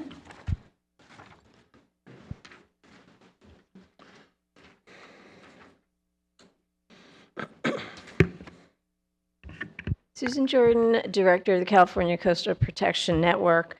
I just wanted to, on 15D, which is the Santa Cruz Beach Management Plan that went through, you know, the roots of this and what's contained in there came from activities originally started by Brown Girls Surf back in Pacifica, back before 2000 actually, but I mean 2020, but and they were finding discrimination at beaches when they would try and set up their surf schools. And they eventually came to the commission. And because the Pacifica policies actually were quite discriminatory, they favored commercial schools that charged. And they had never gotten a CDP to create this program that they had. So Brown Girl Surf, which is now Salted Roots, you know, worked to change that, actually fought back is a better word. And I think what you're seeing is some of the fruit of the work that they did. They're now part of the Surf Equity Coalition. And I just want to applaud their work, but also say that this is a demonstration of how the Coastal Commission can actually change, improve, and make an important difference when it comes to public access in this way. So it's a great example of a success story, in my opinion. And I also want to really applaud the Surf Equity Coalition for continuing this work. Thank you. Thank you. And then Bella Bonner. Hi, my name's Bella Bonner. I'm the founder and executive director for Black Surf Santa Cruz. I'm also a member of the Surf Justice Collective with Brown Girl Surf, formerly Salted Roots. And we are one of the organizations that's going to greatly benefit from the item in 15D regarding beach access to our programs. We are an organization that started in 2020, and our goal is really to create a safe space for Black and BIPOC community members to play and splash and be in the ocean together via surf lessons. And we've worked closely with the City of Santa Cruz Parks and Rec Department over the last few years to address the same issues that the speaker before me mentioned in regard to equitable beach access for nonprofits, for people who are trying to increase access and equity. And we have seen through our partnership with the city and now through hopefully this change, just the joy that it can bring to our surf lineup. This is going to make a huge impact for our programs and for other nonprofits who are really aiming to expand that access and joy. And so I just want to share my gratitude to all of you, to staff, to City Parks and Recs of Santa Cruz, and also to the labor that Brown Girls Surf and Salted Roots and the fight that they have been putting forth for the last few years to make this possible. We're a coalition of nonprofits from Pacifica all the way down to San Diego. And so I just want to express my gratitude to you all and continue to urge us to look at these issues and to make some changes. So thank you. Thank you. Thank you. And again, there's no more speakers, but we have a few available for questions. Okay. With that, I'll bring it back to the commission for action on the consent calendar. And so are there any questions or comments from commissioners? Seeing none, I'd like to see if there's a commissioner who'd entertain a motion. Commissioner Lowenberg. So moved. Okay. Second. Okay, so we have a motion by Commissioner Lowenberg, seconded by Commissioner Wilson. I just want to, specifically on item 15D, I just want to thank the city for all their hard work on this, and I want to thank the members of the Surf Equity Collab for their hard work aimed at increasing diversity and access in the surfing world. And I know there's some other items in there too around camping on beaches that was, really negatively impacting our environment. And so I know that when I was on the city council, I supported those efforts to try to help mitigate those impacts, and just want to thank you all for including that in this LCP update as well. So with that, I'll turn it to Ms. Miller for a roll call vote on this item. Commissioner Escalante. Yes. Escalante, yes. Commissioner Hart. Yes. Hart, yes. Commissioner Harmon. Yes. Harmon, yes. Commissioner Kelly. Yes. Kelly, yes. Commissioner Lowenberg. Yes. Lowenberg, yes. Commissioner Notoff. Aye. Notoff, yes. Commissioner Turnbull Sanders. Yes. Turnbull Sanders, yes. Commissioner Uranga. Aye. Uranga, yes. Commissioner Wilson. Yes. Wilson, yes. Commissioner Bochco. Yes. Bochco, yes. Chair Cummings. Aye. Cummings, yes. The vote is unanimous. All right, thank you very much, and congratulations to all those people who received approvals on LCPs and whatnot. With that moves us on to our North Central Coast District Deputy Director's Report, item number 9. I'll turn it back over to Director Dan Carl for a presentation on this item. And I would just add one kudos to the city and also kudos to this commission for the hard work that set a foundation for some of this in the Pacifica Surf CDP from a couple years back. That was really kind of groundbreaking at the time, and I think the city really took that to heart and changed the program because of that. So kudos all around, but also kudos to this commission. So that does bring us to item 9. Let's see here. North Central Coast, we're reporting 3 waivers and 1 emergency coastal permit. For these, we're not aware of any objections or controversy, so the question is whether 3 or more commissioners object, and if not, then the commission will concur. Sure. Okay, are there any members of the public who'd like to speak to us on this item? No speakers for this item. Okay, we'll bring it back to the commission. Commissioner Hart. Thanks so much. I don't have an objection at all. I just wanted to acknowledge the work that's gone on the Estero Americano Coast Preserve Restoration, and this is a great item.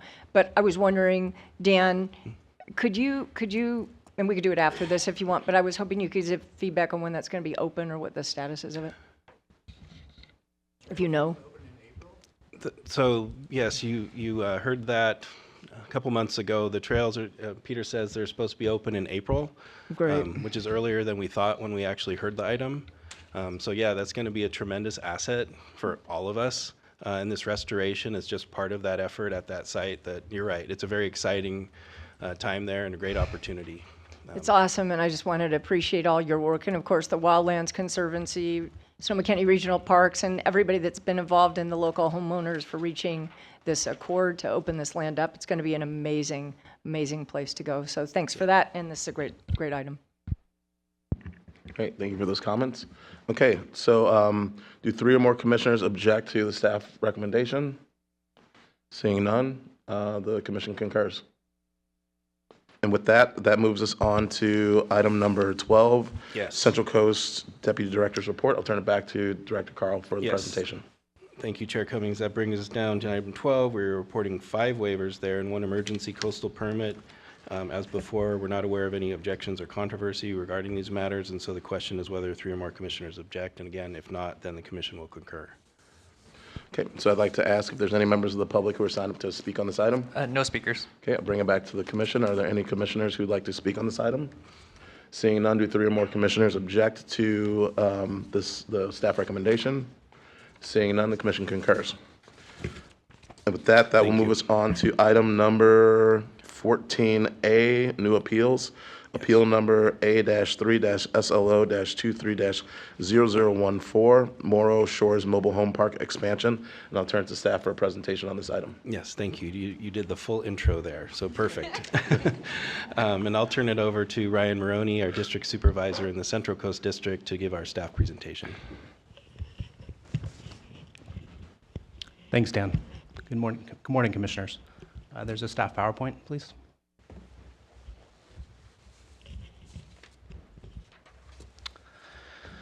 Item 14A is an appeal of a San Luis Obispo County approved CDP authorizing the addition of 10 new prefabricated mobile homes and other related improvements and amenities at the existing 164-unit Morro Shores Mobile Home Park in Los Osos. Slide 1 shows the project location in Los Osos at the southern end of Morro Bay in San Luis Obispo County, as depicted here. Next slide, please.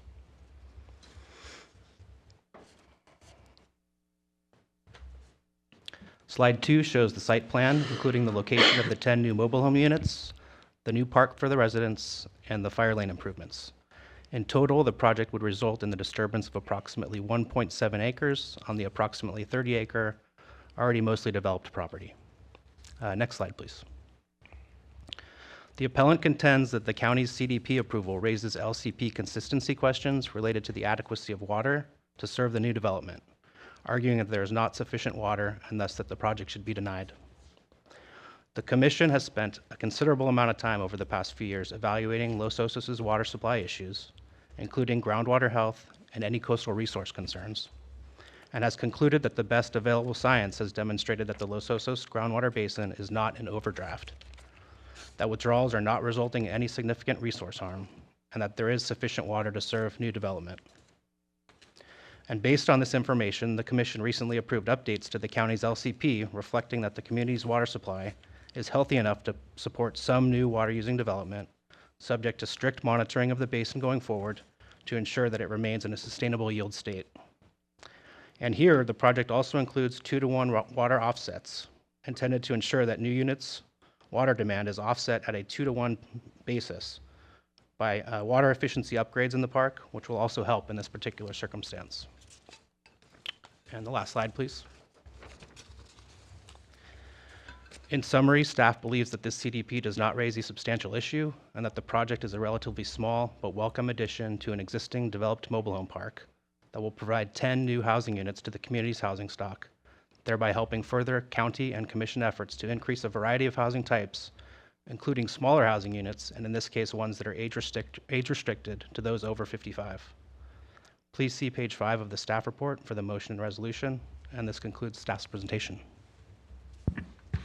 Thank you so much. Okay, so I'm going to try to see if I get this right, but are there representatives from the appellants and the applicants here with us today? Yes, we have both. Okay, so we'll start with the appellants, and we'll give them 3 minutes. Okay, we have Patrick McGibney representing the appellants, and they are on Zoom. Give us a second while you're being promoted in as panelists. There you're in. You should be able to unmute yourself and begin.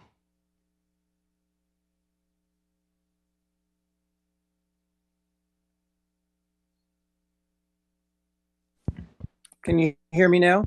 Yes, we can hear you. Okay. Honorable Commissioners, Patrick McGibney, the appellant, thank you. We do like you and need you and hope you'll consider the following. The Department of Water Resources in the latest January basin report warns that the Los Osos water basin is in critical overdraft. That basin report also shows chloride levels to be at the highest yet reported. The San Luis Obispo County assertion that the Los Osos water basin is now suddenly sustainable after 4 decades of being in overdraft has no factual basis or data to support it and is based solely on assumptions using an adjustable and estimated sustainable yield and a basin yield metric. The Los Osos Basin Management Committee claims it follows the best management practices of SGMA. SGMA says, and I quote, "The sustainable yield is neither a measure of nor proof of a basin's sustainability. That is only demonstrated when there are no undesirable results when pumping within the sustainable yield," end of quote. Lynette Brooks, a retired hydrologist with the USGS and an expert in water basin modeling, has sent you a compilation of the Los Osos Basin Management Committee's data on our basin, which shows it is not sustainable. Please review that data. In assuming sustainability, you are ignoring increased chloride concentrations and relying only on a sustainable yield calculated by an old groundwater model that simulates optimized pumping, not actual pumping. You are ignoring possible impacts to the Los Osos and Warden Creeks and the resultant decrease in freshwater flow to Morro Bay Estuary. These impacts have not been studied and are not fully included in the model. This lack of data has led you to claim there are no known impacts. The model being used was calibrated to water level conditions that existed 25 years ago and saltwater intrusion conditions that existed in 2009.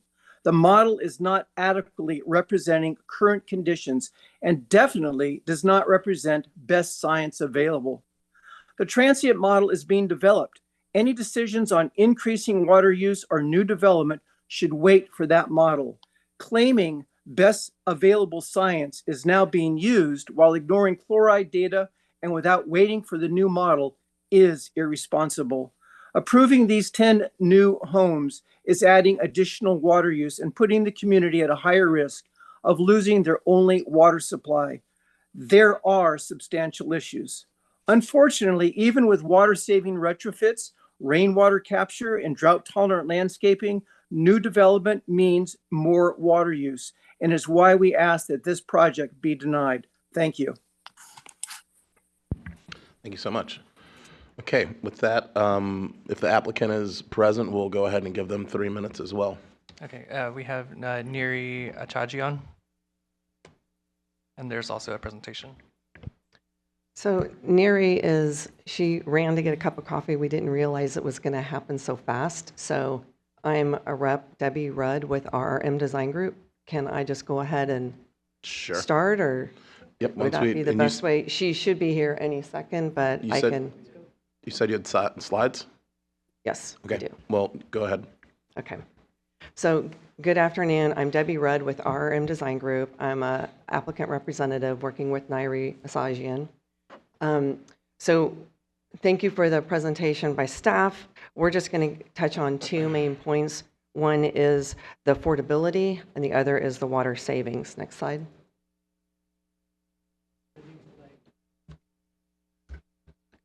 Just be patient with the slides. It takes, he's moving the slides as soon as you say it. It just takes a few seconds for it to reflect on the screen.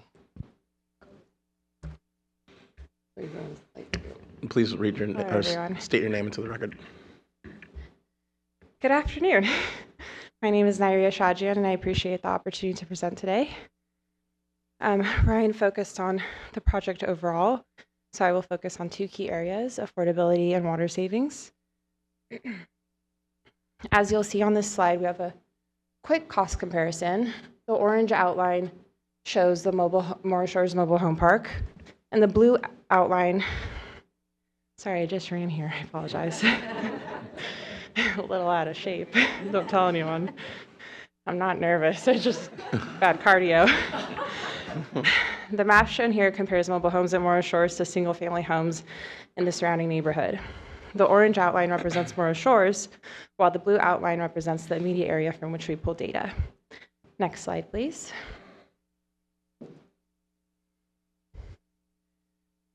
Does someone have a clicker? There's a lag. Okay, no problem. I also lagged. Homes in Morro Shores, on average, cost nearly 57% less than nearby single-family homes, while offering greater value and enhanced livability. The shared amenities that currently exist, as well as the ones we plan to add, create a vibrant, community-focused environment for the 55 and up population. Locally, there has been a lot of support for this type of housing, both from residents and governing agencies. Next slide, please.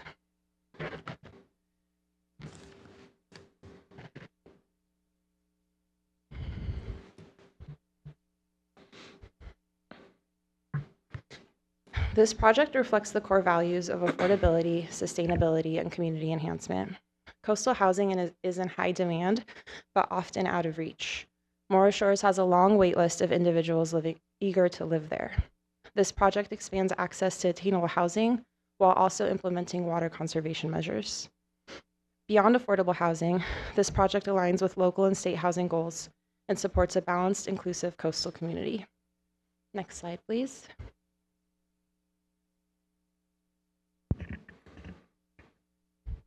Water use is another key factor, and we are taking it very seriously. At the request of the Los Osos Community Advisory Council, we have voluntarily committed to a 2-to-1 water offset.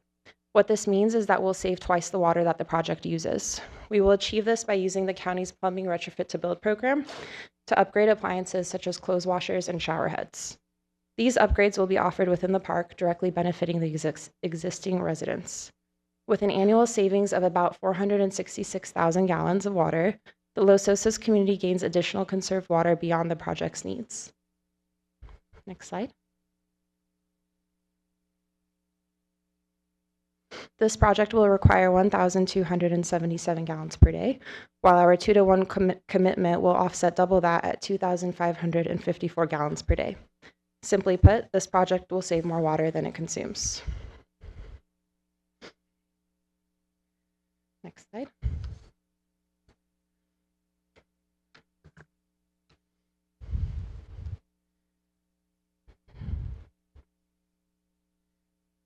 So here we have a pledge. Although this water offset is not required, we do pledge to see it through. We hope that this demonstrates that we're dedicated to responsible water use and long-term coastal resource protection. I've signed it myself as well as the CFO of the company. And like I mentioned, we will be retrofitting washers and shower heads for the existing residents. Next slide, please.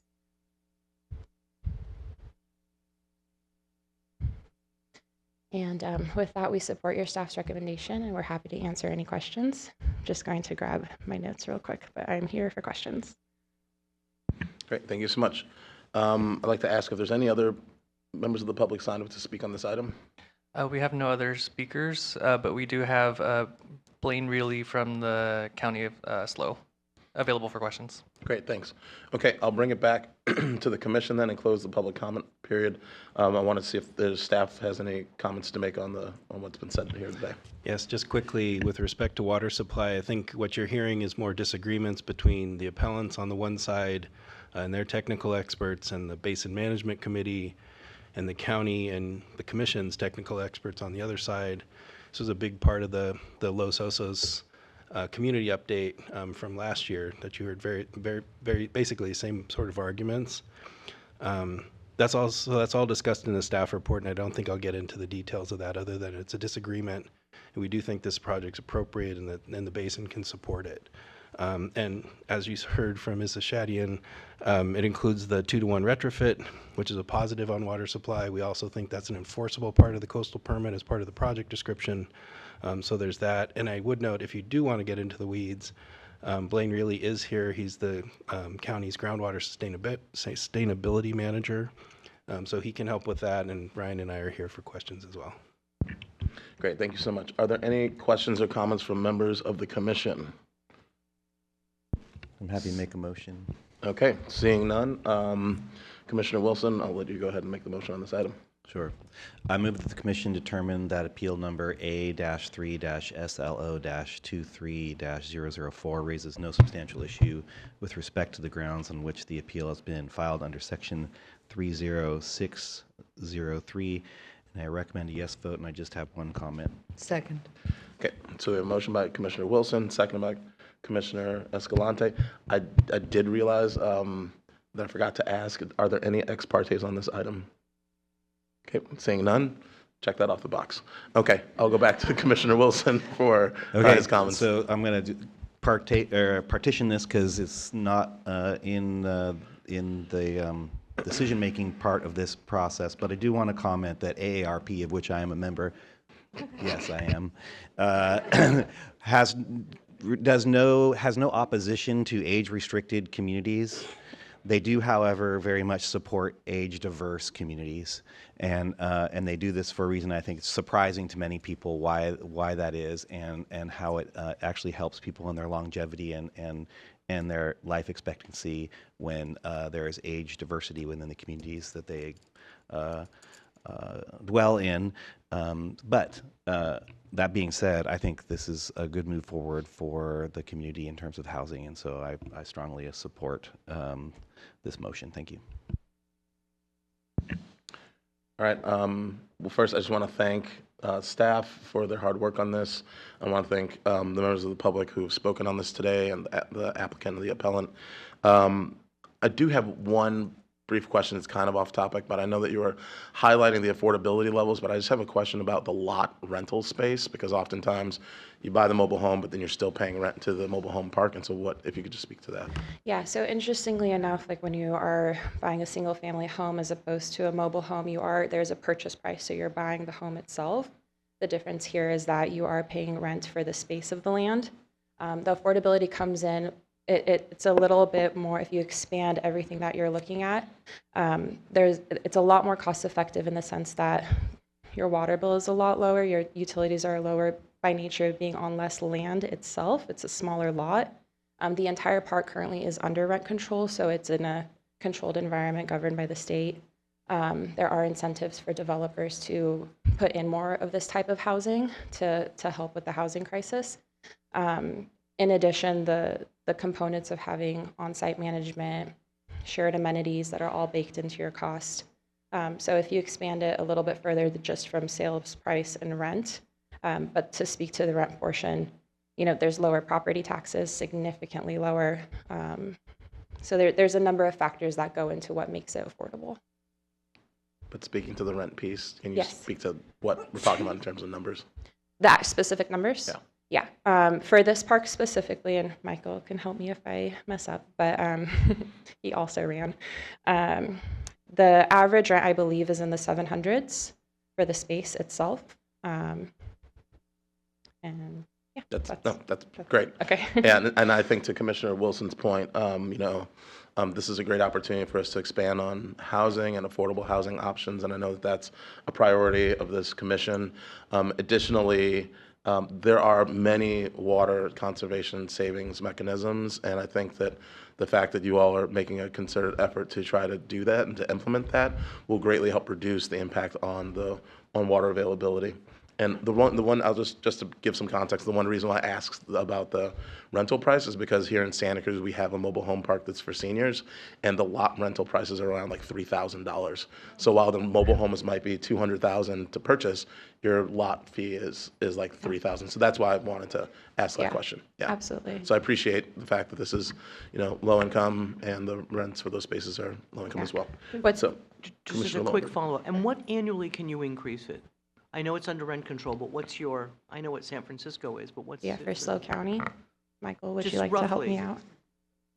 60% of CPI. Okay, 60%. Okay. Okay. With that, and thank you. So that concludes. So with that, we have a motion by Commissioner Wilson, seconded by Commissioner Escalante. Commissioner Escalante.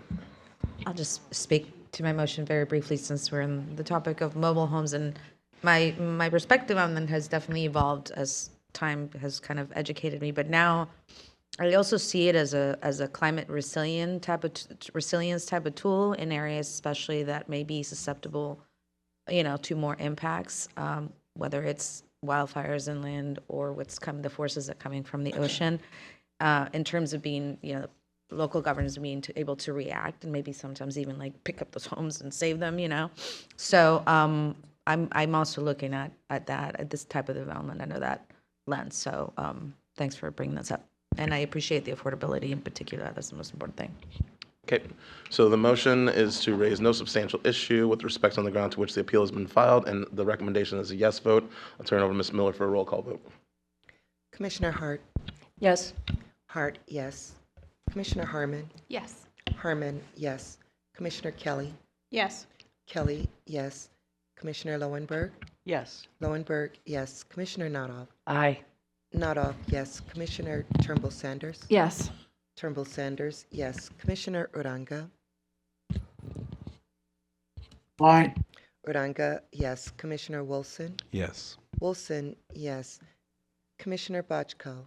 Yes. Bochco, yes. Commissioner Escalante. Yes. Escalante, yes. Chair Cummings. Aye. Cummings, yes. The vote is unanimous. Okay, thank you very much. I'm noticing it's about 12:24, and so I think we may need to take a break here. We'll have two items coming back after lunch, followed by the statewide items as well. And so lunch should probably be here any minute. Actually, I'll just ask, how long would it take us to get through 15B? Last I saw, there weren't any commenters signed up. Can someone check that? 15B, we only have those available for questions. 15C, we only have 3 people who wish to speak. So we could do 15B. Okay. That would be all Caltrans representatives, I would presume, are available for questions. Yep. All right, let's go ahead. Why don't we go ahead and do that? Yep, so let's go ahead. Item number 15B, application number 3-24-00550, Caltrans Highway 1 Side and Speed Limit Project. And I'll turn it back to staff for the presentation on this item. Yes, thank you. So Eric Stevens, our transportation analyst, should be on the Zoom to give our presentation, and there he is. Go ahead, Eric.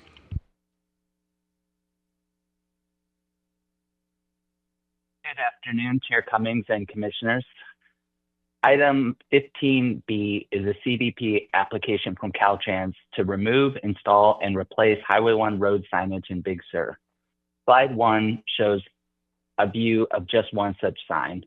Before going further, I would note that we distributed an addendum yesterday in response to comments and new information received and made some minor changes to the staff recommendation, which continues to be approval with conditions. Next slide.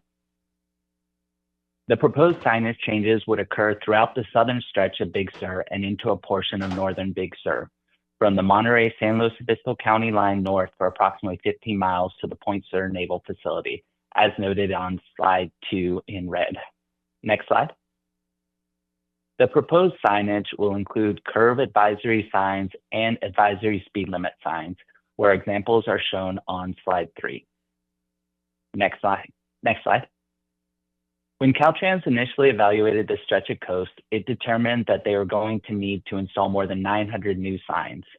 However, the Big Sur coast represents one of the state's most acclaimed scenic resources, and Highway 1 in Big Sur is designated as an all-American road, a national scenic byway, and a state scenic highway. It is an intrinsic and important element of what is commonly described as one of the most scenic areas in the world. Per the Coastal Act, all development is supposed to be subordinate to this natural setting, including signs. So Commission staff and Caltrans staff got to work, eliminating all but the most necessary signs, replacing signs where feasible, and removing as many existing signs as possible. The end result of that effort is that ultimately there will actually be a net reduction of 27 signs in the affected corridor. And Commission staff individually reviewed every new sign location and believes that visual impacts have been reduced as far as they can be, and that overall the project will result in an improvement to views in Big Sur as it should be. Next slide. As an example of the project's effect in one stretch of Highway 1, this slide shows the northernmost portion of the project area and illustrates an example of how Caltrans has reduced existing signage with the project. As shown, red pins are signs proposed for removal, and green pins are proposed new or replacement signs. Next slide. In conclusion, staff recommends approval of the conditioned CDP for the project, and Caltrans indicates they are in agreement with the staff recommendation. The motion and resolution to implement staff recommendation are found on page 4 of the staff report. This concludes staff's presentation. Thank you so much for that presentation and for all your hard work. Are there any ex partes on this item? Commissioner Naldo. It's in the, excuse me, the staff report, but back in December when this item was on the deputy director's agenda for a waiver, I received comments from former Congressman Sam Farr objecting to it being on the waiver list. At that time, staff determined to pull it off the waiver list, and that's why it's coming back now. So that's all disclosed. Great. Are there any members of the public signed up to comment on this item? No speakers, just those available for questions. All right, I'll bring it back to the commission. Are there any commissioners who have any further comments on this item? Well, I did want to give staff an opportunity to just address how the concerns that had been raised have been addressed.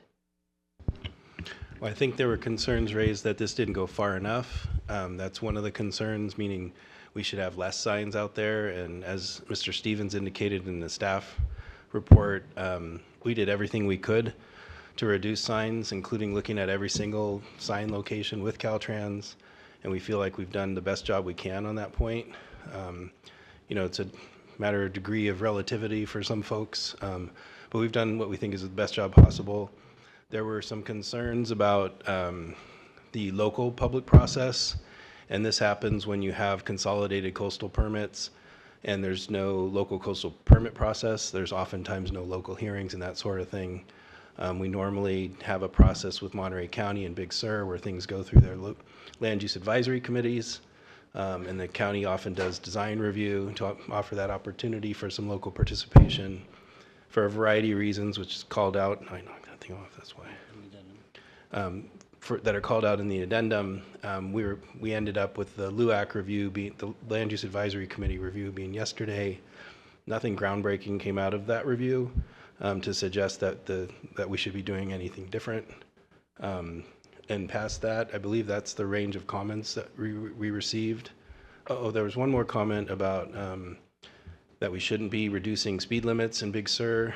Staff has a completely contrary opinion to that and believes that speed limit reduction is important in some of these locations, and it actually allows for other sorts of coastal resource values to be respected differently when speed limits are reduced. So we think that this is a good thing.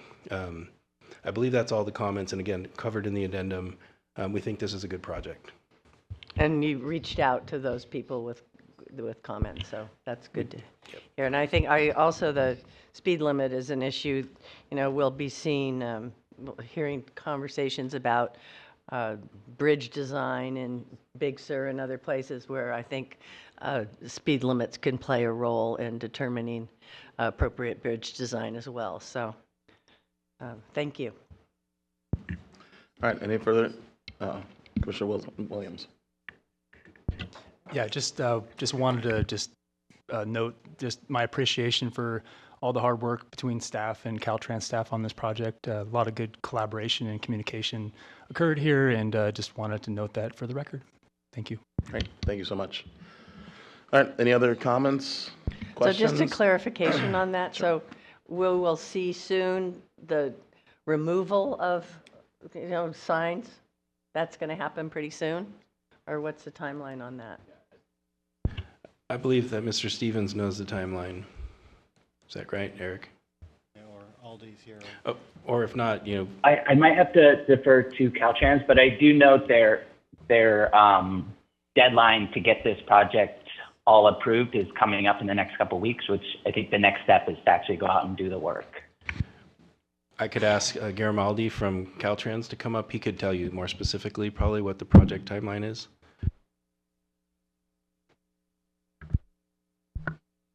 Good afternoon, everyone, commissioners, staff. My name is Garimaldi. I am with Caltrans District 5, and I'm a coastal coordinator. I am assigned to the team as helping out with the city coastal development permit process. In terms of specifically to the question of when the project would begin, our target is to, I believe, start construction sometime the end of this year. Once we have the permits, the project will go out to bid. We'll hire the contractors, and the contractors will start going out and doing the work. Thank you. Welcome. All right, Commissioner Escalante. Kudos to Caltrans, their staff, for getting here. Just one comment about the speed limit. I feel like this is a si se puede moment. Because I do remember back, when we were back in the day when we were dealing with Highway 1 up in Humboldt County, there were sort of these discussions about, the speed is determined according to how fast people go. So the faster people go, you just move up the speed limits. And I appreciate the intentionality of this. I personally I don't really go to Big Sur that much because I have had some terrifying moments there. And I do think that, that is a deterrent to public access to such a beautiful part of the coast. And I understand the locals, what they feel like this is their highway and this is what they used to get to from. But of course, this part of our state is incredibly important to everyone. So I think this is a good compromise, and I do appreciate also Caltrans. I don't know if this is like new policy with you guys, but I love this direction. Thanks. All right, any other questions or comments from commissioners? Okay, seeing none, I just want to thank Caltrans staff. We need a motion. Before I make my comments? Okay. Oh, I'm sorry. It sounded to me like you were moving on. No. Apologies. Apologies. No, I was just making my comments. I just want to thank Caltrans staff and Coastal Commission staff for working so collaboratively on this and to take into account the potential impacts that 900 signs would have had on this scenic environment, and really coming to agreement on what sounds like, given the lack of comments, is amenable to the community and will help you all achieve your objectives. And so with that, I will entertain a motion on this item. Commissioner Kelly. I move that the commission approve the coastal development permit number 3-24-0550 pursuant to the staff recommendation, and I recommend a yes vote. Second. Okay, so we have a motion by Commissioner Kelly, seconded by Commissioner Lowenberg to approve the coastal development permit, and the recommendation is a yes vote. I'll turn it to Ms. Miller for a roll call vote on this item. Commissioner Harmon. Yes. Harmon, yes. Commissioner Kelly. Yes. Kelly, yes. Commissioner Lowenberg.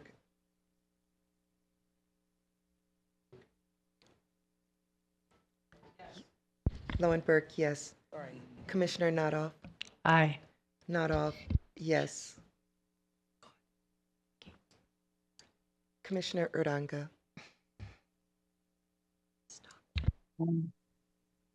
Commissioner Uranga. Aye. Uranga, yes. Commissioner Wilson. Yes. Wilson, yes. Commissioner Bochco. Yes. Bochco, yes. Commissioner Escalante. Yes.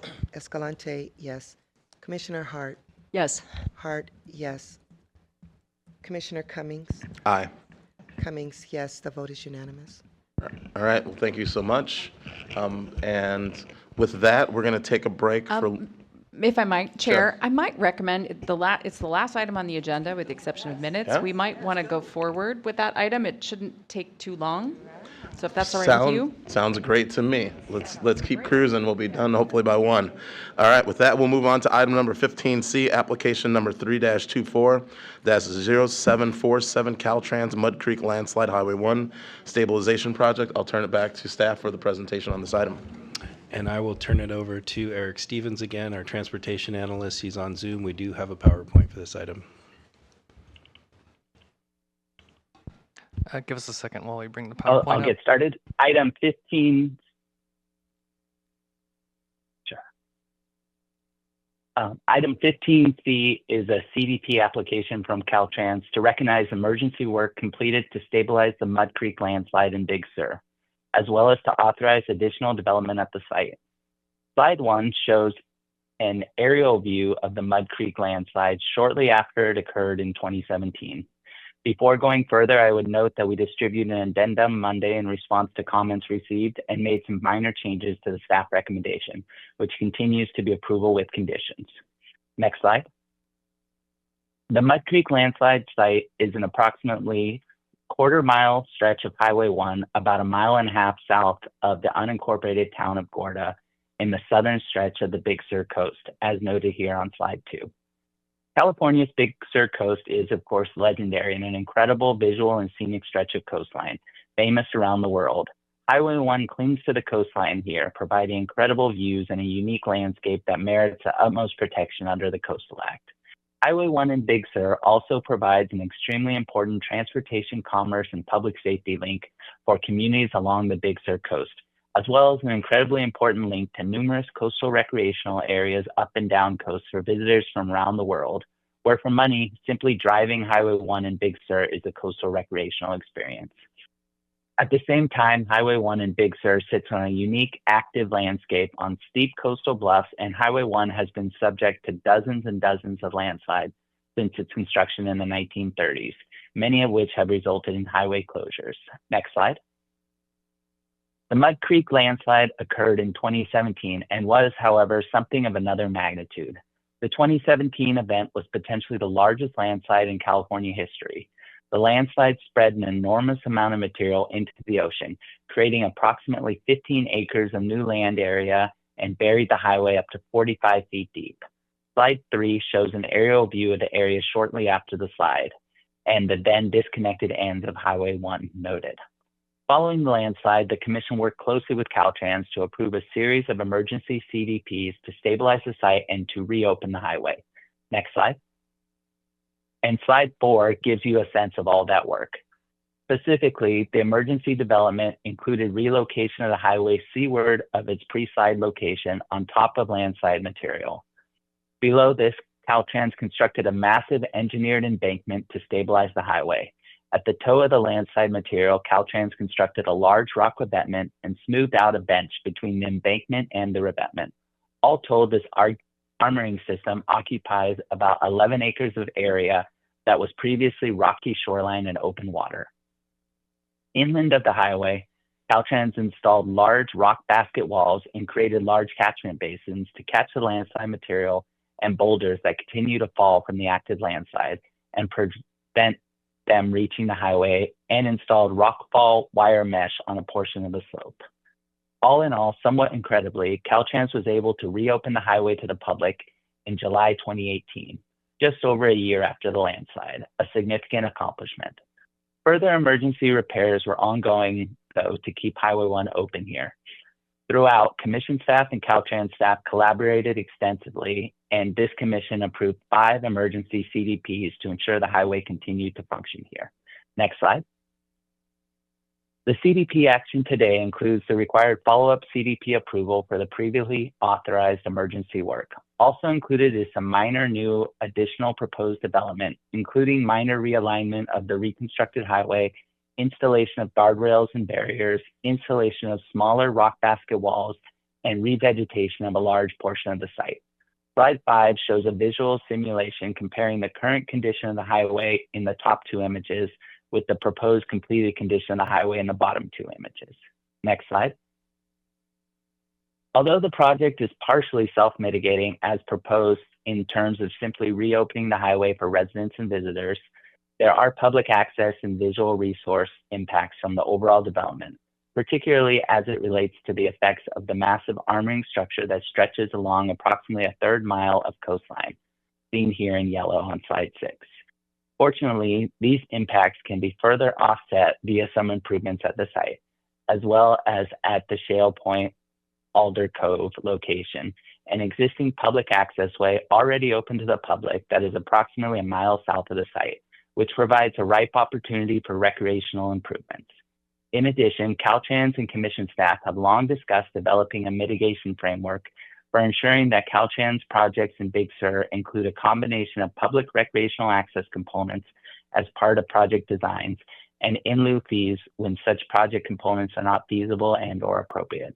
This approval requires that Caltrans develop such a framework. Next slide.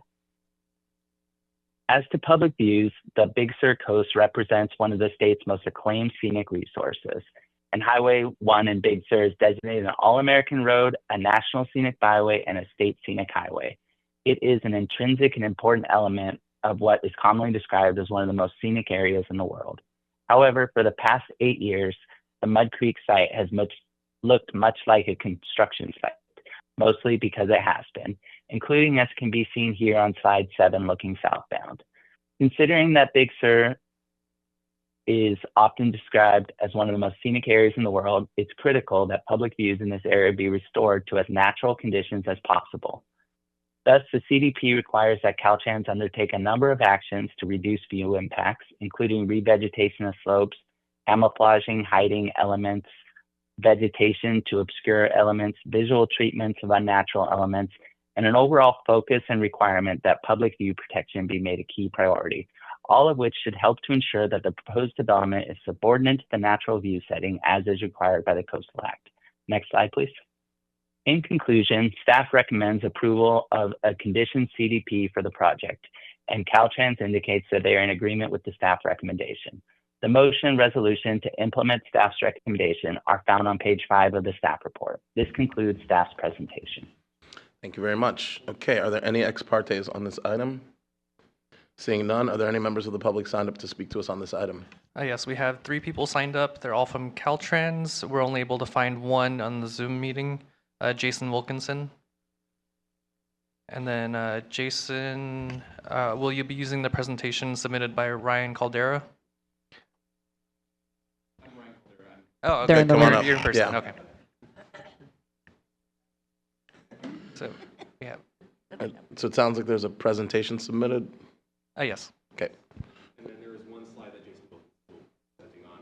And your mic, turn your mic. Thank you.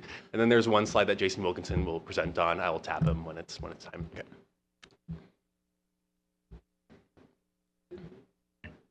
All right, good afternoon, Chair, Vice Chair, and Commissioners. My name is Ryan Caldera, and I'm the project manager for Caltrans' Mud Creek Permanent Restoration Project. And let's pause for a sec so we can get the clock up and running.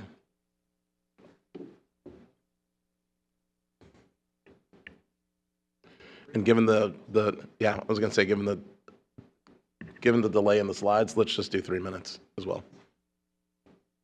Okay, Great. go ahead. The purpose of this presentation is to provide a brief overview of Caltrans' proposed permanent features for the area. Next slide. As shown in the staff report, the project site is located on State Route 1, 1 mile south of Gorda in Monterey County. 6 million cubic yards of rubble fell into the ocean, enough material to fill the Monterey County Airport runway over 100 feet high. A 1/3 mile section of State Route 1 was covered by 35 to 45 feet of rock and debris. Fortunately, the section of State Route 1 was closed at the time of the landslide. Next slide. Caltrans quickly responded to the landslide by building upon what nature had provided. A summary of response measures is shown on this slide. Of note, Caltrans stabilized the slope with earthwork and engineered embankments, constructed a revetment with rock slope protection to prevent erosion on the toe of the landslide, installed features to prevent further erosion and rockfall, and constructed a new roadway with 4 feet shoulders consistent with the Coastal Highway Management Plan. Type K concrete barriers, also called K-rails, were also placed on both sides of the roadway for protection for all travelers. All this work was performed under emergency coastal development permits, which allowed Caltrans to fully reopen Highway 1 to the public in July 2018, 14 months after the catastrophic collapse. Next slide. In total, 5 ECDPs were granted to Caltrans by the California Coastal Commission to maintain access for Highway 1 before and after the catastrophic collapse. The ECDPs and their primary purposes are listed on this slide. Next slide. The Mud Creek Permanent Restoration Project aims to ensure continued access of the highway, realign the highway to improve the curve, replace temporary safety features with permanent safety devices, reduce future erosion potential, and to protect the scenic beauty of State Route 1. Minor roadway realignment will occur on the highway curves. Additionally, the roadway surface will be repaved. Aesthetic treatment is integrated into the design. All galvanized surfaces except rock basket retaining walls will be stained a rustic brown color in a process called natina. Concrete surfaces will be colored to blend with the local geology. Next slide. At the top of the slope, 2 existing rock basket walls will be covered by gabion rock baskets in front of existing concrete barriers to improve the visual aesthetics of the slope. Next slide. The K-rails on the seaward side of the highway will be replaced with metal beam guardrail. The K-rails on the inland side of the roadway will be replaced by permanent Type J concrete barriers. Before and after image visual simulations are presented. Next slide.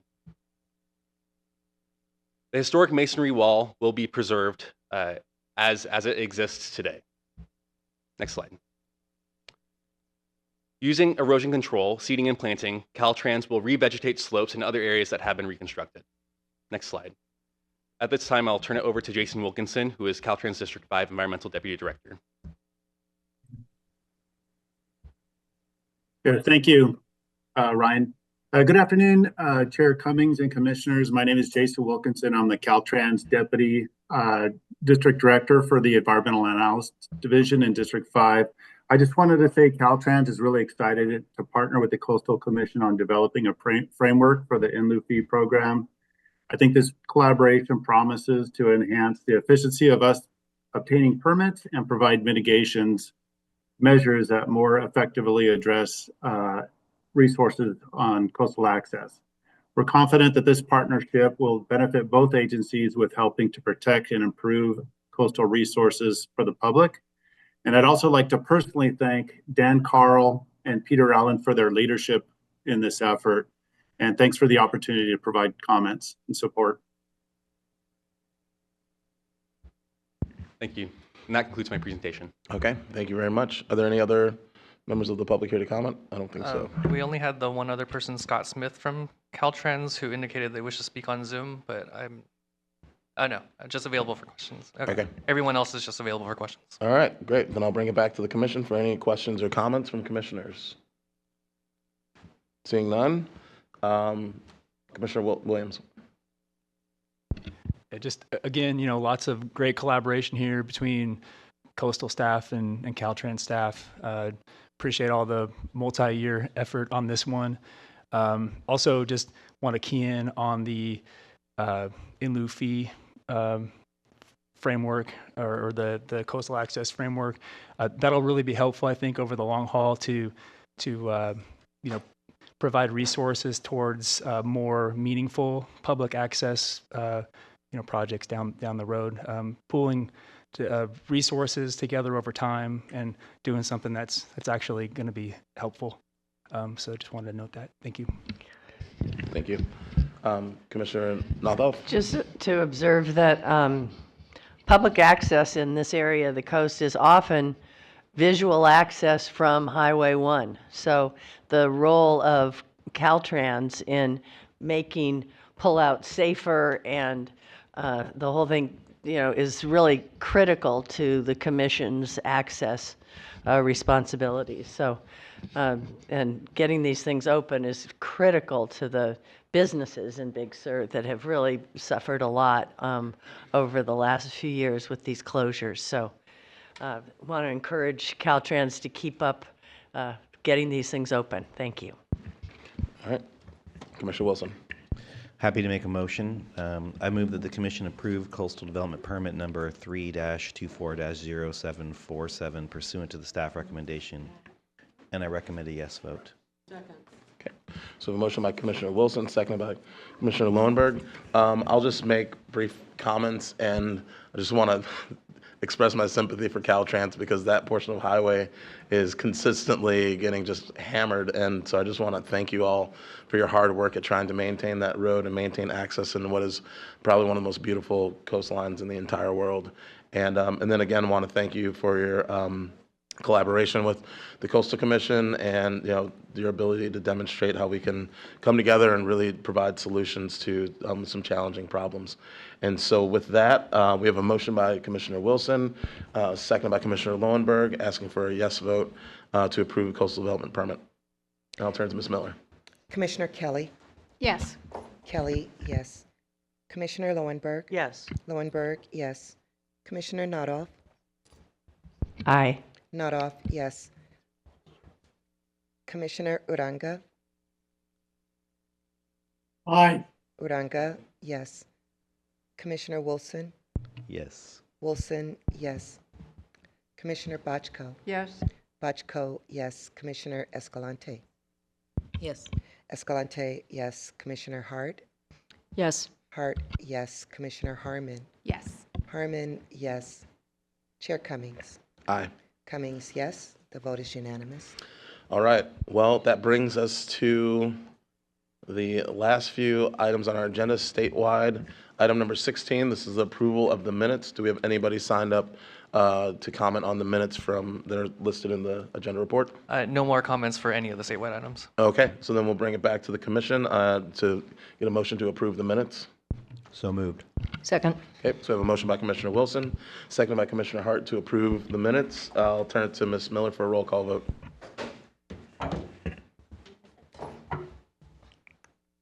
Commissioner Lowenberg. Yes. Lowenberg, yes. Commissioner Nothoff. Aye. Nothoff, yes. Commissioner Uranga. Uranga. Aye. Uranga, yes. Commissioner Wilson. Yes. Wilson, yes. Commissioner Bochco. Yes. Bochco, yes. Commissioner Escalante. Yes. Escalante, yes. Commissioner Hart. Yes. Hart, yes. Commissioner Harmon. Yes. Harmon, yes. Commissioner Kelly. Yes. Kelly, yes. Chair Cummings. Aye. Cummings, yes. The vote is unanimous. All right, with that moves us on to item number 17, commissioner reports. Are there any commissioner reports? Seeing none. Commissioner subcommittee reports, item number 18. Seeing none. Conservancy report, I'll just briefly mention that for folks who are interested, the Conservancy report, item number 19, summarizes many of the grants that we approved at our last meeting, including one that I think raised a lot of excitement, which was a grant of $5 million for the Great Redwood Trail, and to that agency to augment funding for engineering and environmental services, planning and design, public outreach, organizational development, advancement of the rail banking process, technical support, and staffing for the Great Redwood Trail Agency, among other costs and services. So we're really excited to have that funding moving forward. And then one other thing that I just want to highlight, which Coastal Commission staff has shared with the commissioners is that on March 17th, the Coastal Conservancy is going to be providing a climate bond webinar, and this is a webinar on the funding that came through Prop 4 to the Coastal Conservancy and how local jurisdictions can access those funds. So we just want to encourage folks to share that information out with your local jurisdictions so that they're able to access those funds for coastal projects. Could I just add to that? Yes, ma'am. That there's fire resiliency and fire mitigation is a key component of those grants. So there's a lot of groups around the area that need those critical fire funds. And so please take advantage of the workshop to learn how to apply for those funds.